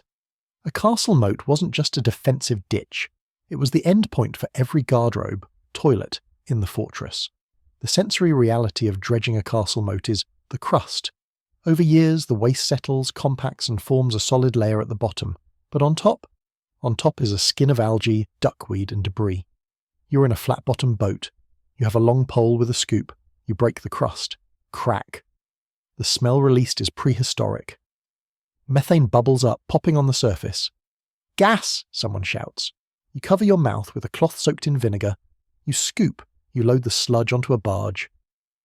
The Lord watches from the battlements, holding a pomander to his nose. He wants the moat deep enough to stop an army, but he doesn't want to smell the reason why. You are deepening the defences with your own nausea. But if the moat was bad, the fuller's field was worse. The teasel. After the cloth was fulled, stomped in urine, it had to be raised. The nap had to be brushed up so it could be sheared smooth. They used teasels, dried flower heads with natural hooks. The sensory detail is the scratch. You hold a wooden frame set with teasels. You drag it across the wet wool. Scritch, scritch. The hooks pull up the fibres, but they also break. The dust of the dried plants fills the air. It gets in your eyes. It is sharp, irritating. You are combing the cloth with a dead flower. But let's leave the industry and go to the kitchen again. But not for food, for medicine, the snail water again. But let's look at the live snail, for warts. You take a black snail, you rub it on the wart, then you impale the snail on a thorn hedge. As the snail withers and dies, the wart withers and dies. The sensory horror. You walk past the hedge, you see a row of shriveled snails on thorns. It looks like a warning to the insect kingdom. It is sympathetic magic at its most cruel. But sometimes the magic was edible. Eel skin. For a cramp, you tie an eel skin around your leg while swimming. The sensory reality. You're in the river. You have a slippery wet skin tied to your calf. It tightens in the water. It is supposed to prevent drowning. Does it? Probably not, but it makes you feel like a fish. But let's move to a job that required you to catch something much smaller than an eel. The ant egg collector. For feeding pheasants, the Lord's birds. You go to the woods, you find an anthill, you dig it up. The sensory experience is the bite. The ants are furious. They swarm your hands, they bite. Formic acid stings your skin. You sift the dirt. You collect the white rice-like pupae. You put them in a bag. You're robbing an insect city to feed a bird that you're not allowed to eat. It is a hierarchy of consumption. But the most delicate job was the lace maker. We think of lace as luxury. But the making of the lace was a sensory marathon. Pillow lace. You sit with a pillow on your lap. You have dozens of bobbins. You have pins. The sensory detail is the click. The wooden bobbins click together. Click, clack, click. It sounds like rain. You work by candlelight. To focus the light, you use a lace maker's globe. A glass sphere filled with water. It acts as a lens. The light is bright, focused on the pins. But the rest of the room is dark. Your eyes strain. You go blind. You're weaving a cobweb of thread that will adorn the cuff of a bishop. But let's end this section with a tax that targeted the very soil of the grave again. The resurrection man again, but the iron coffin.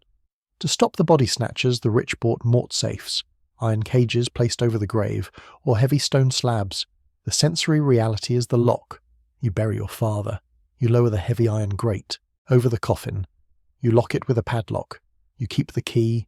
You're locking your loved one in the ground to keep them from becoming a science experiment. It was a tax on security, the cost of resting in peace. And as you stand there, holding the key, smelling the moat sludge, feeling the ant bites, and hearing the click of the lace bobbins, you realize the medieval world was a place where nothing was safe. Not the living, not the dead, not the water, not the light. But the night is deep. The curfew rings. You head home. You pass the pillory, empty. You pass the stocks, empty. You enter your house. You bar the door. You're safe until tomorrow, when the salt runs out, and the gabbalus are waiting. Sleep well. The salt box is empty. You scrape your fingernails against the rough wood of the bottom, gathering a few stray white crystals. They are precious. They are more valuable than the iron pot they sit next to. You need salt. Your body craves it. Your soup tastes like hot water and sadness without it. Your meat will rot without it. But you cannot just buy it. You have to face the gabbalus. The gabelle, the French salt tax, was not just a financial burden, it was a military occupation of the kitchen. The gabbalus were the tax police. They were armed, they were hated, and they had the right to enter your home at any time to search for faux sel, false salt, salt that hadn't been taxed. The sensory reality of a visit from the gabbalus is the tasting. You're cooking dinner. The door bursts open. 3 men in uniforms enter. They don't look at you. They look at your pot. One of them dips a ladle into your soup. He sips. "Salty," he says accusingly. "I bought the salt from the king's warehouse," you cry. "Show me the receipt," he demands, "and show me the pot." He checks the level of salt in your mandatory storage jar. If you have too much left, you didn't use your quota. Fined. If you have too little, you bought. Illegal salt. Fined. He searches the house. He pokes his bayonet into your mattress. He looks in the ashes of the hearth. He checks the pockets of your children. It is a violation of the domestic sphere so total that it leaves you shaking. But if you tried to smuggle salt, to buy it cheap in Brittany, where there was no tax, and bring it to Anjou, where the tax was high, you became a faux saunier, a false salter. The sensory experience of the smuggler is the chafe. You're walking through the woods at night. You have a bag of salt strapped to your chest under your shirt. The salt absorbs your sweat. It becomes damp. The brine leaks out. It rubs your skin raw. You are burned by the very commodity you're trying to save. If they catch you, the galleys. We mentioned them before, but let's look at the branding. Before they send you to the ships, they mark you. The executioner heats an iron. It is shaped like the fleur-de-lis, or the letters gal, sizzle, the smell of burning skin, the permanence of the scar. You are marked as property of the state's vengeance. You are sent to the Mediterranean. You row until you die. Your body is thrown into the sea, the ultimate source of the salt you died for. It was a cycle of saline tragedy. But let's leave the salt and look at the shoes on your feet, the leather tax. In various periods, leather was taxed by the hide. But how do you prove a hide has been taxed? The stamp. The tanner had to wait for the excise man to stamp the hide before he could cut it. If you were a cobbler and you were caught with unstamped leather, the sensory reality is the confiscation. You're stitching a boot. The leather smells of tannin and wax. The excise man walks in. He picks up a scrap of leather from the floor. No stamp, he says. It was on the edge I cut off, you argue. Likely story, he says. He takes your leather. He takes your tools. He takes the half-finished boot. You are left holding a needle and thread staring at your bare feet. But if the shoes were taxed, the road they walked on was a gauntlet. The turnpike again. But specifically, the ticket. You pay the toll. You get a ticket. A small slip of paper. You have to keep it. If you lose it before the next gate, you pay again. The sensory detail is the clutch. You're riding in the rain. You're holding the tiny wet piece of paper in your hand. You're terrified of dropping it. It is dissolving in your grip. You're guarding a receipt with your life. But let's look at a tax that targeted the very air you breathed if you were dead. The burial tax. Again, but the registration of it. In 1783, Britain taxed the entry of a death in the register. So the poor stopped registering deaths. They buried their dead in unconsecrated ground, in the woods, in the garden. The sensory reality is the secret grave. It is midnight. You are digging a hole behind the barn. You are burying your infant child. You cannot afford the tax. You cannot afford the priest. You fill in the earth. You stomp it down. You cover it with straw so the neighbours don't see. You're denying your child a name in the book of history to save 3 pence. It is the ultimate erasure. But let's end this section with a tax that sounds like a joke, but caused a war. The Stamp Act, American version. We know the story. Tea, taxes, revolution. But the sensory reality of the Stamp Act wasn't just tea. It was dice. It was cards. It was calendars. Everything you touched had a stamp on it. You pick up a newspaper. Stamp. You pick up a diploma. Stamp. You pick up a will. Stamp. It was a visual plague. The king's crown was stamped on every interaction you had with the world, and the colonists looked at the stamps, and they looked at the harbour, and they decided that tea tastes better with salt water than with taxes. And as you stand there, watching the tea crates float in the harbour, smelling the salt air, taxed, wearing your stamped leather shoes, holding your stamped newspaper, you realise the breaking point isn't hunger, it isn't cold, it is the annoyance. It is the sheer, grinding, repetitive annoyance of being asked for a penny every time you try to live. But the night is deep. The gabblers have gone back to their barracks to eat their salty soup. You're safe until tomorrow. When the hearth money man comes back, and he has a list, the window peeper has brought a measuring tape. But today he isn't interested in the glass. He is interested in the door. He is checking the width. Welcome to the door tax. In late 17th and 18th century Europe, specifically in France and England, the government taxed entrances. A large door meant a large house. A large house meant a rich owner. But the rich owner was stingy. So he built the wicket door.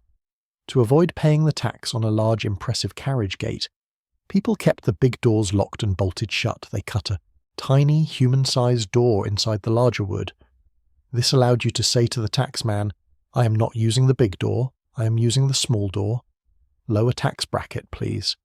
The sensory reality is the stoop. You're a tall man. To enter your own house, you have to bow. You have to lift your leg over the high threshold, the bottom frame of the big door that wasn't removed. You scrape your head on the lintel. You are performing a physical act of submission every time you go home. The architecture forces you to hunch. But if the door was a negotiation, the laundry was a battlefield of chemistry. The starch tax. In the Elizabethan era, stiffness was next to godliness. The ruff, that giant wheel-like collar of lace, required immense amounts of starch to stay upright. Starch was made from wheat, but in times of famine, using wheat to stiffen a collar while the poor starved was seen as a sin. So the government taxed starch heavily. The result, the floppy collar, the magnificent stiff ruffs disappeared. They were replaced by soft falling linen collars. The Van Dyke look. The sensory change was tactile. The scratchy, stiff lace that chafed your neck was gone. The soft linen lay against the skin. Fashion relaxed. Not because people wanted to be comfortable, but because they couldn't afford to be stiff. The tax code literally changed the posture of a nation. But if the collar was soft, the hair was dusty. The hair powder tax. In 1795, the British government decided that vanity was a taxable asset. Hair powder, made of starch and perfume, was essential for the upper classes and their servants to maintain the white-wigged look. The tax was 1 guinea per year, a huge sum. The result? The guinea pigtail? Only the rich could afford to keep wearing their hair powdered and tied back. The poor and the thrifty rich stopped powdering. They cut their hair short. The crop haircut became fashionable, not because it looked better, but because it was tax-free. The sensory change in society was visual and olfactory. The courts became darker as the white wigs vanished. The smell of lavender and starch faded, replaced by the smell of, well, just hair. The tax code killed the wig industry overnight, but let's leave the dressing room and go to the cellar, the glass tax again. But specifically the bottle tax. Glass bottles were taxed by weight. The heavier the glass, the higher the tax. So, wine merchants stopped using clear refined bottles. They used black glass. Thick, heavy, opaque glass made from the cheapest materials, because oddly, the tax on common metal glass was lower than flint glass. But they couldn't see what was inside. The sensory reality is the mystery pour. You're in a tavern. The serving girl brings a heavy dark bottle. You pour. The wine comes out. Is it red? Is it white? Is there sediment? Is there a cork floating in it? You can't tell until it is in the cup. You drink. It is sour. If the bottle had been clear, you would have seen the cloudiness. But the tax code has blinded you. But the most insidious tax on your drink wasn't the bottle. It was the grain, the malt tax. To make beer, you need malted barley. You soak the grain, let it sprout to create sugar, then roast it. The king taxed the malt. The sensory reality is the hidden kiln. You're a farmer. You want to make your own malt for your home brew, but you have to do it secretly. You build a small kiln in the woods or deep in your barn. You roast the grain at night. The smell of roasting barley, sweet, nutty, warm, drift through the trees. It is a delicious smell, but it is also a dangerous smell. If the excise man smells it, he follows his nose. He finds you. He smashes the kiln. He confiscates the grain. You're arrested for unauthorized roasting. It was a tax on chemistry, on the transformation of starch into sugar. But let's leave the illegal kiln and go to the fair. Again. Because the entertainment was taxed too. The puppet show. Travelling puppeteers, Punch and Judy shows were popular. They were cheap. They were loud. But the town council demanded a license fee. The sensory detail is the pass the hat. The puppeteer finishes the show. Mr. Punch has beaten the devil. The crowd laughs. The puppeteer comes around with a hat.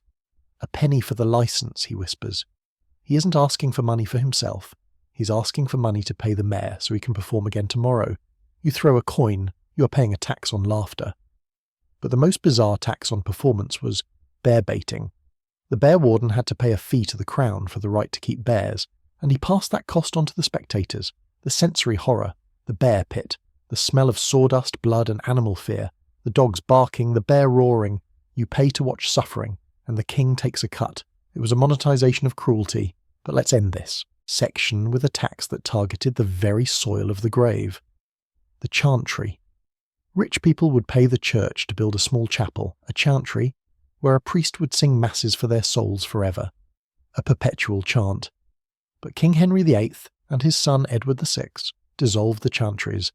They seized the endowments. They took the money. The sensory reality is the silence. You enter the cathedral. You see the side chapels. They are empty. The candles are unlit. The priests are gone. The perpetual song of prayer has stopped. Why? Because the king wanted the gold. He nationalised the afterlife, and as you stand there, in the silent chapel, smelling the cold stone, listening to the lack of chanting, holding your opaque bottle of sour wine, wearing your unpowdered hair, you realise the medieval world was a place where nothing was sacred. Not the dead, not the living, not the beer. But the night is coming. The watch is lighting the braziers at the gates. You head home. You pass the pillory. A man is there covered in rotten eggs. He sold light bread. You enter your house. You lock the wicket door, ducking your head. You are safe. Until tomorrow, when the salt runs out again, and the gabalus are waiting. Sleep well. The salt box is empty. You scrape your fingernails against the rough wood of the bottom, gathering a few stray white crystals. They are precious. They are more valuable than the iron pot they sit next to. You need salt. Your body craves it. Your soup tastes like hot water and sadness without it. Your meat will rot without it, but you cannot just buy it. You have to face the gabalus. The gabelle, the French salt tax, was not just a financial burden. It was a military occupation of the kitchen. The gabalus were the tax police. They were armed. They were hated. And they had the right to enter your home at any time to search for faux sel, false salt, salt that hadn't been taxed. The sensory reality of a visit from the gabalus is the tasting. You're cooking dinner. The door bursts open. 3 men in uniforms enter. They don't look at you. They look at your pot. One of them dips a ladle into your soup. He sips. Salty, he says accusingly. I bought the salt from the king's warehouse, you cry. Show me the receipt, he demands, and show me the pot. He checks the level of salt in your mandatory storage jar. If you have too much left, you didn't use your quota, fined. If you have too little, you bought illegal salt, fined. He searches the house. He pokes his bayonet into your mattress. He looks in the ashes of the hearth. He checks the pockets of your children. It is a violation of the domestic sphere so total that it leaves you shaking. But if you tried to smuggle salt, to buy it cheap in Brittany, where there was no tax, and bring it to Anjou, where the tax was high, you became a faux saunier, a false salter. The sensory experience of the smuggler is the chafe. You are walking through the woods at night. You have a bag of salt strapped to your chest under your shirt. The salt absorbs your sweat. It becomes damp. The brine leaks out. It rubs your skin raw. You're burned by the very commodity you're trying to save. If they catch you, the galleys. We mentioned them before, but let's look at the branding. Before they send you to the ships, they mark you. The executioner heats an iron. It is shaped like the fleur-de-lis, or the letters gal, sizzle, the smell of burning skin, the permanence of the scar. You are marked as property of the state's vengeance. You are sent to the Mediterranean. You row until you die. Your body is thrown into the sea, the ultimate source of the salt you died for. It was a cycle of saline tragedy. But let's leave the salt and look at the shoes on your feet. The leather tax. In various periods, leather was taxed by the hide. But how do you prove a hide has been taxed? The stamp the tanner had to wait for the excise man to stamp the hide before he could cut it. If you were a cobbler and you were caught with unstamped leather, the sensory reality is the confiscation. You are stitching a boot. The leather smells of tannin and wax. The excise man walks in. He picks up a scrap of leather from the floor. No stamp, he says. It was on the edge I cut off, you argue. Likely story, he says. He takes your leather. He takes your tools. He takes the half-finished boot. You are left holding a needle and thread, staring at your bare feet. But if the shoes were taxed, the road they walked on was a gauntlet. The turnpike again. But specifically the ticket. You pay the toll. You get a ticket. A small slip of paper. You have to keep it. If you lose it before the next gate, you pay again. The sensory detail is the clutch. You're riding in the rain. You're holding the tiny wet piece of paper in your hand. You're terrified of dropping it. It is dissolving in your grip. You're guarding a receipt with your life. But let's look at a tax that targeted the very air you breathed if you were dead. The burial tax. Again, but the registration of it. In 1783, Britain taxed the entry of a death in the register. So the poor stopped registering deaths. They buried their dead in unconsecrated ground, in the woods, in the garden. The sensory reality is the secret grave. It is midnight. You're digging a hole behind the barn. You're burying your infant child. You cannot afford the tax. You cannot afford the priest. You fill in the earth. You stomp it down. You cover it with straw so the neighbours don't see. You're denying your child a name in the book of history to save 3 pence. It is the ultimate erasure. But let's end this section with a tax that sounds like a joke, but caused a war. The Stamp Act, American version. We know the story: tea, taxes, revolution. But the sensory reality of the Stamp Act wasn't just tea, it was dice. It was cards. It was calendars. Everything you touched had a stamp on it. You pick up a newspaper, stamp. You pick up a diploma, stamp. You pick up a will, stamp. It was a visual plague. The king's crown was stamped on every interaction you had with the world. And the colonists looked at the stamps, and they looked at the harbour, and they decided that tea tastes better with salt water than with taxes. And as you stand there, watching the tea crates float in the harbour, smelling the salt air, taxed, wearing your stamped leather shoes, holding your stamped newspaper, you realise the breaking point isn't hunger, it isn't cold, it is the annoyance. It is the sheer, grinding, repetitive annoyance of being asked for a penny every time you try to live. But the night is deep. The gabberless have gone back to their barracks to eat their salty soup. You are safe until tomorrow. When the hearth money man comes back, and he has a list, the hearth money man has a list. But the sheriff has a stone. We have talked about paying with money. We have talked about paying with labour. We have talked about paying with dignity. But there is one tax avoidance strategy that requires paying with your life in the most agonising way possible to save your children's inheritance. The peine forte et dure, the strong and hard punishment. Here is the legal trap. If you were accused of a felony, like theft or murder, and you were tried and found guilty, the king confiscated all your property. Your family was left destitute, the land, the house, the cows, all gone to the crown. But you could only be tried if you entered a plea. Guilty or not guilty. If you refused to speak. If you stood silent. The trial could not start. You could not be convicted. Your property could not be seized. So, brave men, fathers thinking of their starving children, chose the mute of malice. They refused to speak. The law's response was the press. The sensory reality is the weight. You're taken to the dungeon. You're laid on your back on the cold stone floor. A sharp stone or a piece of timber is placed under your spine. Then they place a board on your chest. And then they add the weights: iron, stone, lead. Will you plead? The sheriff asks. You stare at the damp ceiling. You clamp your jaw shut. You think of your son. If you speak, he loses the farm. If you stay silent, he keeps it. They add more weight. Your ribs crack. Snap.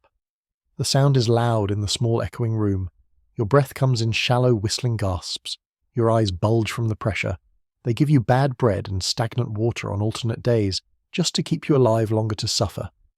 Plead, the sheriff shouts. You shake your head. You're dying. But you're dying a landowner. It was the ultimate sacrifice, a man allowing himself to be crushed to death by the weight of the law, just to ensure the taxman didn't get his estate. It is a tax. Loophole made of bone and iron. But let's leave the dungeon and go to the very edge of the jurisdiction, to the chase, the infang thief and outfang thief. These sound like fantasy monsters, but they were feudal rights granted to a lord. Infang thief meant the lord had the right to hang a thief caught inside his territory. Outfang thief meant he could go outside his territory, catch a thief, bring him back, and hang him. Why did the lord want this right? Because he loved justice? No. Because he got the thief stuff, the chattels. If the king's sheriff caught the thief, the king got the boots, the cloak, and the stolen coin. If the lord caught him, the lord got the boots. So there was a race. The sensory experience is the pursuit. You are the thief. You have stolen a silver cup. You are running through the woods. Behind you, you hear two groups of horses. One is the sheriff. One is the lord's bailiff. They aren't racing to bring you to justice. They are racing to see who gets your clothes. You're a piñata of assets, and they are the children with the sticks. But let's look at a tax that targeted the very structure of the market again. The weight of the world, the beam, the king's beam. We talked about the tron for wool, but the beam was for avoirdupois goods, heavy goods, lead, wax, spices. The king demanded that all heavy goods be weighed on his beam in London, even if you were selling them in Bristol. You had to transport your goods hundreds of miles just to have them weighed, taxed, and then transported back. The sensory reality is the ruts, the wheels of your cart grinding into the mud, the oxen exhausting themselves. You are moving tons of lead across the country for no reason other than bureaucratic centralisation. The roads are ruined by the weight. The cost of lead goes up. The roof of the church stays unrepaired because the lead is too expensive. It was a tax on logistics. But surely the king couldn't tax the water you drank. The conduit. In London, water was brought in by wooden pipes, conduits. It was a public service. But the water bearers, men who carried water to houses, formed a guild. They charged a monopoly price, and the city charged the guild. The sensory experience is the bucket. You are thirsty. You go to the conduit. The water bearer blocks your way. He's strong, wet, smelling of river mud. He carries a massive wooden tankard called a cob on his shoulder. 2p a tankard, he says. I can carry it myself, you say. Against the rules, he says. Union labour. You pay him to carry water 10 feet. It was a tax on hydration, but the most subtle tax was the one on usury. Lending money at interest was a sin. It was illegal for Christians. But people needed loans. Kings needed loans. Peasants needed loans to buy seed corn. So they allowed Jewish lenders before the expulsion, or Italian bankers after, to lend money. But the king taxed the lenders heavily. So the lenders raised the interest rates. You, the peasant borrowing money, paid 40% interest. Why? Because the king took 20% off the top. The sensory reality is the notch. You watch the moneylender carve the notch into the tally stick. It is deep. It cuts through the wood. 40%, he says, the king's share.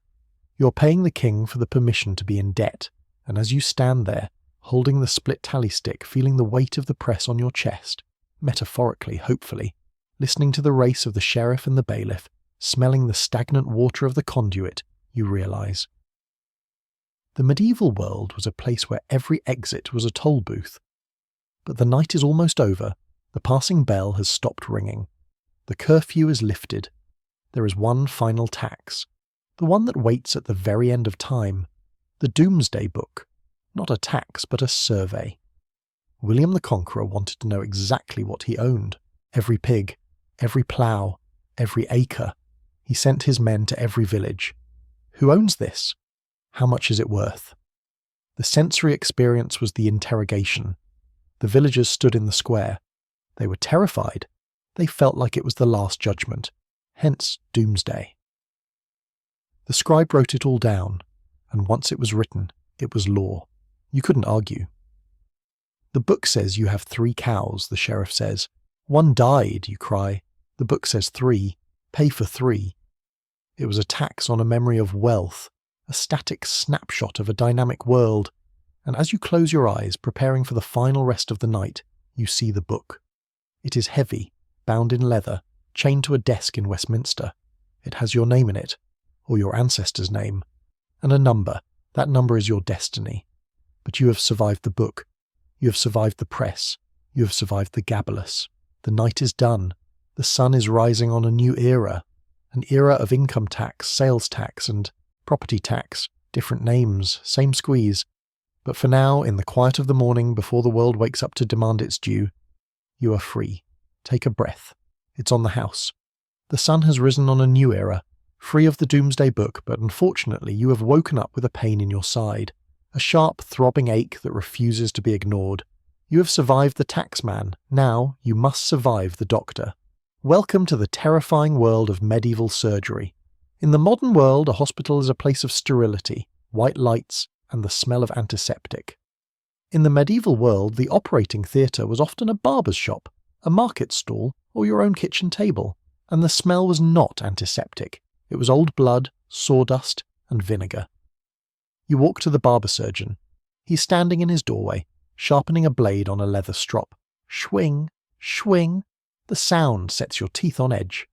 He wears a stained apron. He does not wash his hands. Why would he? Germs are a theory for the future. He believes in laudable puss. You sit in the wooden chair, you point to your side. The stone, he says, nodding sagely. Bladder stone. It is a common ailment in a world of bad diets, but the cure is the lithotomy. The sensory reality of this procedure is a nightmare of vulnerability. There is no anesthesia. Perhaps a cup of dwale, a mixture of hemlock, opium, and bile if you are rich. If you are poor, you get a piece of leather to bite. 4 strong men hold you down. They strap your legs high in the air. The surgeon produces a sound, a metal rod. He inserts it. Clink. He hits the stone inside you. The sound vibrates through your pelvis. Found it, he says. He picks up the knife. The sensory horror. You feel the cut. You feel the metal forceps entering your body. You feel the grinding as he crushes the stone or pulls it out whole. You scream. The barber shouts over you. "Hold him still!" He pulls out a jagged yellow rock, the size of a walnut. He drops it in a metal bowl. Clang. Cured, he says. He packs the wound with moss. He doesn't stitch it. He believes it must purge. You're carried home. You're bleeding. You're in shock. But the stone is gone. You have survived the knife. But what if the pain wasn't in your body? What if it was in your head? Trepanation. If you had migraines, epilepsy, or melancholy, the doctor might decide that the humours were trapped in your skull. They needed a vent. He brings a drill, a trephine. It looks like a corkscrew. The sensory experience is the grind. You're awake. You're held down. The doctor places the point against your forehead. He turns the handle. You hear the sound of the drill biting into your own bone. It is a dry, crunching sound that echoes inside your head. You smell the bone dust, chalky and burnt. He removes a round plug of skull. The pressure is released, he says. The demons can fly out. He covers the hole with a piece of flattened gold or a patch of skin. You now have a window in your head. Amazingly, people survived this. The bone healed. But the headache? That usually stayed. But let's leave the surgery and go to the apothecary, the pharmacist. He has jars of ceramic and glass. He has drawers of dried herbs. But his most expensive ingredient isn't a plant. It is a corpse. Mumia, ground-up Egyptian mummy. We mentioned the trade, but the consumption is a sensory reality. You have a bruise or a cough. The apothecary gives you a pinch of brown powder. Ancient king, he says, very potent. You mix it with wine. You drink it. It tastes of dust, bitumen, and spices that were harvested 2,000 years ago. It is gritty between your teeth. You're a cannibal of history. You're eating the past to cure the present. But if you couldn't afford a mummy, you used moss from a skull. Usnea cranii humani. Moss that grew on the skull of a hanged man. The logic, the man died violently. So his vital spirits were trapped in his head. The moss absorbed them. You scrape the moss, you snort it. It smells of damp bone and rain. It makes you sneeze. You're inhaling the vitality of a criminal. But let's move from the dead to the very much alive. The cupping glass. The doctor wants to draw the bad humours to the surface. He heats a glass cup over a candle. The air inside expands. He slams the cup onto your back.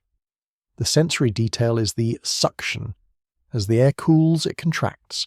It sucks your skin up into the glass. It pulls tight. It turns purple. He leaves 10 cups on your back. You look like you have been attacked by a giant octopus, if he wants to be aggressive. Wet cupping. He slices the skin first. The cups fill with blood. You lie there, feeling the life being sucked out of you, believing it is a cleanse. But the most bizarre transfer of disease was the pigeon cure. If you had a fever or a snake bite. The doctor took a live pigeon. He cut it in half. He applied the raw, bleeding bird to your feet. The logic, the bird's natural heat would draw the poison out of you. The sensory reality. The bird is warm, wet, fluttering slightly as it dies. You feel the blood cooling on your skin, the smell of feathers and iron. It was a biological sponge for sickness. And as you lie in your bed, recovering from the drill, the cup and the pigeon, you realise medieval medicine wasn't about healing. It was about transfer. Moving the pain from the inside to the outside, moving the sickness from the human to the animal. But the night is deep. The barber has wiped his blade. The apothecary has corked his mummy jar. You are safe until tomorrow, when the tooth drawer comes, and he has a necklace made of molars. The tooth drawer. He is a spectacle, a showman. He stands on a raised platform in the market square, surrounded by a crowd that is equal parts fascinated and terrified. He wears a necklace of human teeth, a rattling garland of his victim's molars. You approach him, your jaws throbbing. The worm is active. He doesn't use anesthesia, he uses noise. A drummer beats a frantic rhythm. Boom, boom, boom. It is designed to drown out your screams. He has a tool, the pelican, or the dental key. We talked about the key. But the pelican was a hook. The sensory reality is the leverage. He hooks the metal claw over your tooth. He braces the shaft against your gum. He leans back. The tooth doesn't slide out, it breaks free. The sound is a wet crack that reverberates in your skull. The pain is white-hot, blinding. He holds up the bloody tooth. "Behold the worm!" he shouts, pointing to the dangling nerve. The crowd cheers. The drum stops. You spit blood into the sawdust. You pay him a penny. You walk away, your mouth full of iron and pain, but the worm is gone. But if the tooth drawer was a butcher, the cataract coucher was a gambler. We mentioned this briefly. But let's look at the needle. He pushes the cloudy lens into the back of your eye. The sensory detail is the flash. You see a burst of light as the needle enters, then a swirling cloud, then, maybe, vision, but often infection. The white death of the eye. He travels fast. He does the surgery and leaves town before the infection sets in. He is a hit-and-run surgeon, but let's leave the body and go to the mind. The stone of madness again. We talked about the trick. But the belief was real. People wanted to believe their sadness was a rock, because you can remove a rock. You can't remove a feeling. It was a physical metaphor for psychological pain. But what if the pain was in the heart? Lovesickness. The doctor prescribed travel, or heavy work, or the shock. They would fire a pistol next to your ear, or throw you in cold water, to reset the humours. It was emotional regulation by jump scare. But let's move to a job that dealt with the ultimate reset, the sin eater again. But let's look at the bread. The bread wasn't just bread. It was often baked on the corpse. The dough was placed on the chest of the dead man to rise. It absorbed the warmth of the fading body. It absorbed the sins, the sensory horror. The sin eater eats the bread that has touched the dead skin. He tastes the mortality. He is the garbage disposal of the soul. And as you stand there, holding your jaw, rubbing your eye, watching the sin eater chew, you realize the medieval world was a place where everything was connected. The body, the soul, the tax, the cure. But the night is deep. The tooth drawer has packed his bag. You head home. You pass the pillory, empty. You pass the stocks, empty. You enter your house. You bar the door. You're safe until tomorrow, when the plague comes back and the Red Cross appears on your door. Sleep well. The Red Cross. It is painted crudely on your door in red ochre or pitch. Lord have mercy upon us. You are locked in. The watcher sits outside. He is paid by the parish to ensure you do not leave. He has a stick. He has a lantern. He has orders. Inside, the air is stagnant. You have closed the shutters to keep out the miasma, but you have trapped the sickness in with you. The sensory reality of the plague house is the weight. You listen to the breathing of your family. Is it shallow? Is it rattling? You check for the tokens, the spots, the buboes. If you find one, you don't tell the watcher, you hide it, because if he knows, he will never let you out. You burn juniper. You choose zeddery, a spice. You hold a pomander to your nose. You're fighting a biological war with aromatherapy. But if you die? The dead cart. Bring out your dead. The bell rings. Clang, clang. The cart rumbles over the cobblestones. The sensory horror. You have to carry your own family member to the door. The body is heavy. It is wrapped in a sheet. Wool, of course. You hand it to the carter. He's covered in tar to repel the plague. He throws the body onto the pile. You watch them drive away to the plague pit, a mass grave. No coffin, no priest, just quicklime and dirt. It was the ultimate loss of dignity. But let's leave the plague and go to the resurrection man again. Because the demand for bodies didn't stop with the plague. The anatomy school. Surgeons needed fresh bodies, not plague bodies, fresh ones. The sensory reality is the midnight dig. The resurrection men work fast. They use wooden shovels, quieter. They break the coffin lid. They use a hook to pull the body out. They strip the clothes. Stealing the clothes is a felony. Stealing the body is a misdemeanor. They leave the shroud in the grave. They put the body in a sack. They cart it to the surgeon's back door. Fresh, they say. The surgeon pays. He dissects. He learns. Your grandmother's body is teaching the next generation of doctors. It is a grim form of immortality. But let's move to a job that dealt with the living body. The wet nurse again, but the overlaying. If a baby died in the night suffocated in the bed, the overlaying. It was a tragedy, but sometimes it was suspected to be intentional. Dropping the baby. The sensory reality is the inquest. The coroner comes, he looks at the baby, he looks at the nurse. "Did you roll on him?" he asks. She weeps. She denies it. But the suspicion remains. She was tired. She was overworked. She had too many babies in the bed. It was a tragedy of poverty. But let's end this section with attacks that targeted the very air you breathed, if you were a diver. We talked about the diving suit, but the sponge diver in the Mediterranean. He held a heavy stone. He jumped in. He held his breath. The sensory experience is the pressure. The water squeezes his chest. His ears pop. He cuts the sponge. He drops the stone. He swims up. He bursts the surface. He gasps. His nose bleeds. His ears bleed. The bends. He sells the sponge. The rich man uses it to wash his face in the bathhouse. He's wiping his skin with the product of a man's suffocation. And as you stand there, smelling the juniper smoke, hearing the dead cart rumble, watching the resurrection man dig, you realize the medieval world was a place where every breath was a transaction. But the night is deep. The watcher is asleep. You head home. You pass the pillory, empty. You pass the stocks, empty. You enter your house. You bar the door. You're safe until tomorrow, when the salt runs out again, and the gabalus are waiting. Sleep well. The salt is gone. The gabalus are waiting. But today, you're not buying salt. You're trading it. For relics. We mentioned the feather of Gabriel, but the trade in relics was the biggest industry in Europe. You are a pardoner, or a quester. You travel with a box. Inside, you have the toe of St. Peter, the sweat of St. Michael. The breath of Jesus is in a sealed vial. The sensory reality of the pardoner is the cell. You stand in the village square. You hold up a bone. It looks like a chicken bone. "This is the finger of St. John," you shout. "Touch it and your gout will vanish." The peasants crowd around. They smell of hope and desperation. They pay a penny to kiss the bone. You know it is a chicken bone. You ate the chicken last night, but they believe, and their belief makes them feel better. Are you a thief or a therapist? But if the relic was a lie, the pilgrimage was real. The sensory experience of the road to Santiago. You walk for months. Your feet bleed. You sleep in ditches. You eat dust. You carry a scallop shell. When you arrive, you burn your old clothes on the cross of rags. You are reborn, but you have to walk back.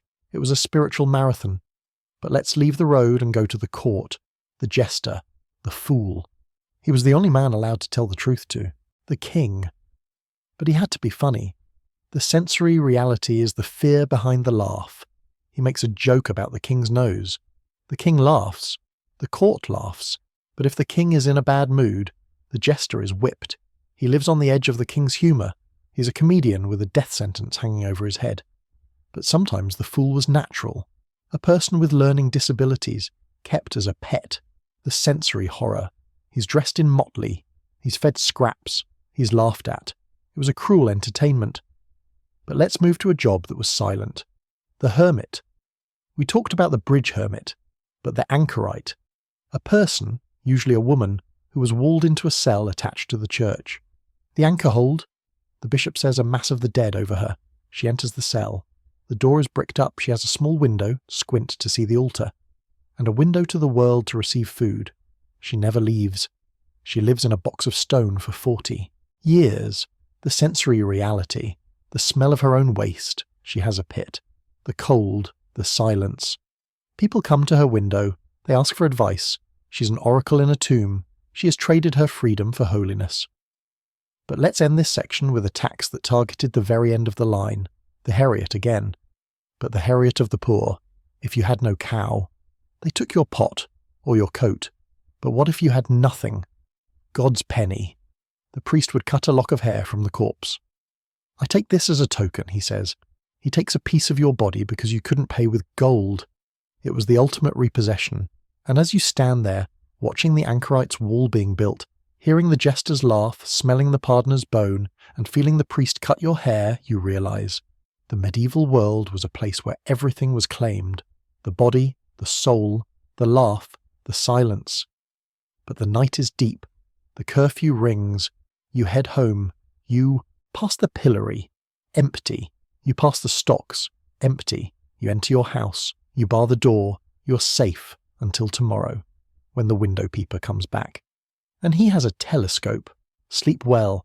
The window peeper has a telescope. It is a crude device, a brass tube with 2 lenses, but it represents a new level of surveillance. He is standing on a nearby hill scanning the rooftops of the village. He isn't just counting windows now. He's looking for dormer windows, those little attic windows that people built to sneak light into the upper floors. You watch him from the crack in your shutter. He adjusts the focus. You pull back into the shadows. The state has extended its vision. But while the window peeper watches the roof, the excise man is watching the cellar. The saltpeter man again? No. The soap boiler again? No. The candle inspector. We talked about the candle tax, but the enforcement was a sensory nightmare. The inspector would come into your house. He would count your candles, but he would also weigh them. This candle has been burned, he says, but you didn't pay the tax on the tallow.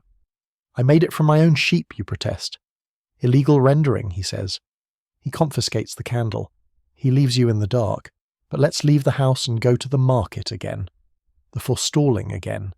But let's look at the regrating of butter. Butter was perishable. It had to be sold quickly. But the regrater would buy it all. He would salt it heavily. He would pack it in barrels. Salt butter. He would sell it in winter for double the price. The sensory reality is the rancid taste.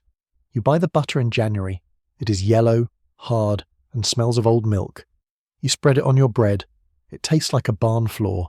You're eating the memory of summer, preserved in greed. But if the butter was bad, the bread was lighter. The assize of bread again. But let's look at the baker's peel, the long. Wooden shovel used to put bread in the oven. If a baker was caught cheating, he was tied to his own peel. The sensory humiliation. He's strapped to the shovel. He's carried through the streets. People throw flour at him. Here is the man who sells air, they shout. It was a punishment that turned his tool into his pillory. But let's move to a job that dealt with the ultimate tool, the executioner again. But the sword. In Germany, nobles were beheaded with a sword. It was considered honourable, but the sword had to be sharp. The sensory detail is the swing. The executioner practices on cabbages or sheep. He stands on the scaffold. The noble kneels. Whoosh! The sound of the blade cutting the air. Thud! The sound of the head hitting the basket. If he misses, if he hits the shoulder. The crowd riots. They stone the executioner. He is a performer. His stage is the scaffold. His review is survival. But let's end this section with a tax that targeted the very soil of the grave again. The grave wax. Adipocare. In certain soil conditions, body fat turns into a soapy, waxy substance. Grave robbers would harvest it to make candles. Corpse candles. They believed these candles had magical powers. They could make you invisible or find treasure. The sensory horror. You light a candle. It smells sweet, cloying like rotting lilies. You're burning the fat of your ancestors to light your way to a crime. It was the ultimate recycling of the human form. And as you stand there, smelling the corpse candle, watching the baker on his peel, tasting the rancid butter, and feeling the gaze of the telescope, you realize the medieval world was a place where everything was consumed. The living, the dead, the light, the dark. But the night is deep. The curfew rings, you head home, you pass the pillory, empty, you pass the stocks, empty, you enter your house, you bar the door, you're safe until tomorrow. When the doomsday book is opened, and the final audit begins, sleep well, the doomsday book. It sits on a heavy oak table in the centre of the village hall. It is bound in thick leather, reinforced with iron corners. It looks less like a book and more like a weapon. The king's commissioners stand over it. They are Normans. They speak a version of French you barely understand, but their tone is unmistakable. How many ploughs, they ask. How many oxen? How many pigs? The sensory reality of the Doomsday Survey is the interrogation. You stand before them, hat in hand. The scribe dips his quill. Scritch. He records your cow. He records your mill. He records the pond where you catch eels. Once it is written in the book, it is eternal. You cannot hide the cow next year. The book remembers. The villagers called it Doomsday because, like the Last Judgment, there was no appeal. The record was final. You walk away. You feel lighter, but not in a good way. You feel hollowed out. The king now owns the knowledge of everything you possess. But if the king demanded knowledge, his court demanded dinner. The right of purveyance. The king is travelling. He is bringing his court. 500 people. The king's takers ride ahead. They enter your village. We need wheat, they say. We need ale. We need carts. They take your wagon. They dump your hay on the side of the road. They load your grain. They hand you a tally stick, a piece of wood with notches. The king will pay you later, they say. The sensory experience is the empty barn. You stand there holding a stick. You cannot eat the stick. You cannot plant the stick. But the king has eaten your winter survival. It was legal robbery performed by men in velvet. But let's leave the empty barn and go to the forest again. But not for the wood. For the boar. The wild boar. A monster of the woods. 300 pounds of muscle and rage with tusks that can rip a man open. Hunting it was the sport of kings. The sensory reality of the boar hunt is the thunder. You hear the horses, the dogs, the horn, blart. The boar bursts from the undergrowth. It is black, bristly, terrifying. It smells of musk and old earth. The king strikes it with a spear. If you killed a boar, even in self-defence, you were interfering with the royal game. You had to let the monster trample your garden. You had to let it root up your turnips, because its life was worth more than your livelihood. But if you couldn't eat the boar, could you eat the swan, the royal bird? All mute swans belong to the crown. We talked about the marking, but the eating? Roasted swan. The bird was skinned, roasted. Then the skin, with feathers, was put back on. It was served looking like it was about to fly. The sensory detail is the gold beak. They gilded the beak with gold leaf. The meat was dark, oily, fishy. It tasted of the river mud, but the king ate it, because it was rare. You, the peasant, ate rook. Pie. You climbed the trees. You stole the baby crows from the nests. You baked them. They tasted of bitterness, but they were free. But let's move to a job that dealt with the ultimate luxury. The sugar baker. Sugar was new, expensive. White gold. The sugar baker worked in a hot room. He boiled the cane juice. He poured it into conical moulds. Sugar loaves. The sensory experience is the sticky heat. The air smells of caramel and burning. The floor is sticky. The walls are sticky. He refines the sugar with bull's blood. To clarify the syrup, they added blood. The blood coagulated, trapping the impurities. The scum rose to the top. He skimmed it off. The white sugar that remained was pure. The rich ate it by the spoonful. Their teeth turned black. The black smile. It was a status symbol. It showed you could afford sugar. You, with your white teeth, polished by the grit in your bread, were obviously poor. But let's end this section with a tax that targeted the very structure of the market. The stallage. You want to sell your onions. You go to the market. You put your basket on the ground. Stallage, the beadle says, penny for the ground. I am holding the basket, you say. Picage, he says. Did you stick a pole in the ground to hold a sign? No. Terrage, he says. Penny for standing still. The sensory reality. You shift your weight. You are tired. You want to sit. But sitting costs money. Standing costs money. You're paying rent on the footprint of your own shoes. And as you stand there, shifting from foot to foot, holding your tally stick, smelling the king's roast swan, and watching the sugar baker wipe the blood from his hands, you realise the medieval world was a place where every comfort was a privilege and every necessity was a fee. But the night is deep. The curfew rings. You head home. You pass the pillory. A man is there. He sold watered milk. You pass the stocks. Empty. You enter your house.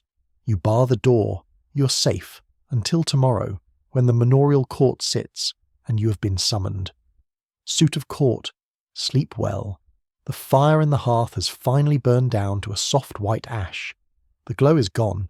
The heat is fading, leaving behind a cool, still silence in the room. The shadows that danced on the walls have settled into the corners, heavy and motionless. You're no longer the peasant standing in the mud. You're no longer the poacher hiding the hare or the scullion scraping the burnt pot, or the baker sweating over the assize. The long, exhausting, hungry day of the Middle Ages is over. The woodward has put away his billhook. He is asleep in his hut, dreaming of trees that belong to no one. The adjuster has stopped counting the pigs. The summoner has put away his black book. The ink has dried. The accusations are silenced. The king has finished his feast. The sugar castle has melted. The peacock feathers have been put away. He is just a man in a nightshirt snoring in a draughty castle, digesting a swan that tasted of mud. The pigeons are sleeping in the dovecote, heads tucked under wings, no longer eating your seeds. The eels are sleeping in the mud of the river. The smoke from the hidden kiln has drifted away into the sky, joining the clouds where no law can reach it. You can let go of the hunger now. The bread tax cannot touch you. The salt tax cannot sting you. The fast days are over. As you lie there, feeling the weight of your modern duvet, softer than straw, cleaner than wool, warmer than the sheepskin, you can appreciate the profound luxury of a full stomach and an untaxed pantry. The history we have walked through tonight was a history of deprivation. It was a history of absurdity. It was a testament to the incredible creativity of the powerful when it comes to controlling the sustenance of the powerless, but it was also a history of survival. Despite the grit in the bread, the people ate. Despite the salt tax, they cured the meat. Despite the forest laws, they found the wood. Humanity is stubborn. We find loopholes, we tickle trout, we bake open tarts, we endure. And now, your endurance is rewarded with rest. The ledger is closed. The tally sticks are burned. The debt is forgiven for the night. Take a deep breath. Inhale the air that belongs to no one. Feel your chest rise and fall. That rhythm is yours. It is the one thing the state could never quite figure out how to meter. Let your shoulders drop. The yoke of the oxen is gone. The weight of the harvest is gone. The world outside is still complicated. The modern grocery store has its own rules. The bureaucracy is still humming in the background. But in this room, in this moment, there is only quiet. There is no toll bridge between you and sleep. There is no gatekeeper demanding a fee for your dreams. You are free to drift, to float away from the hard earth, away from the mud and the stone into the soft untaxed. Darkness. The village is sleeping. The castle is sleeping. The history books are closed. You have survived the system. Now rest. Good night.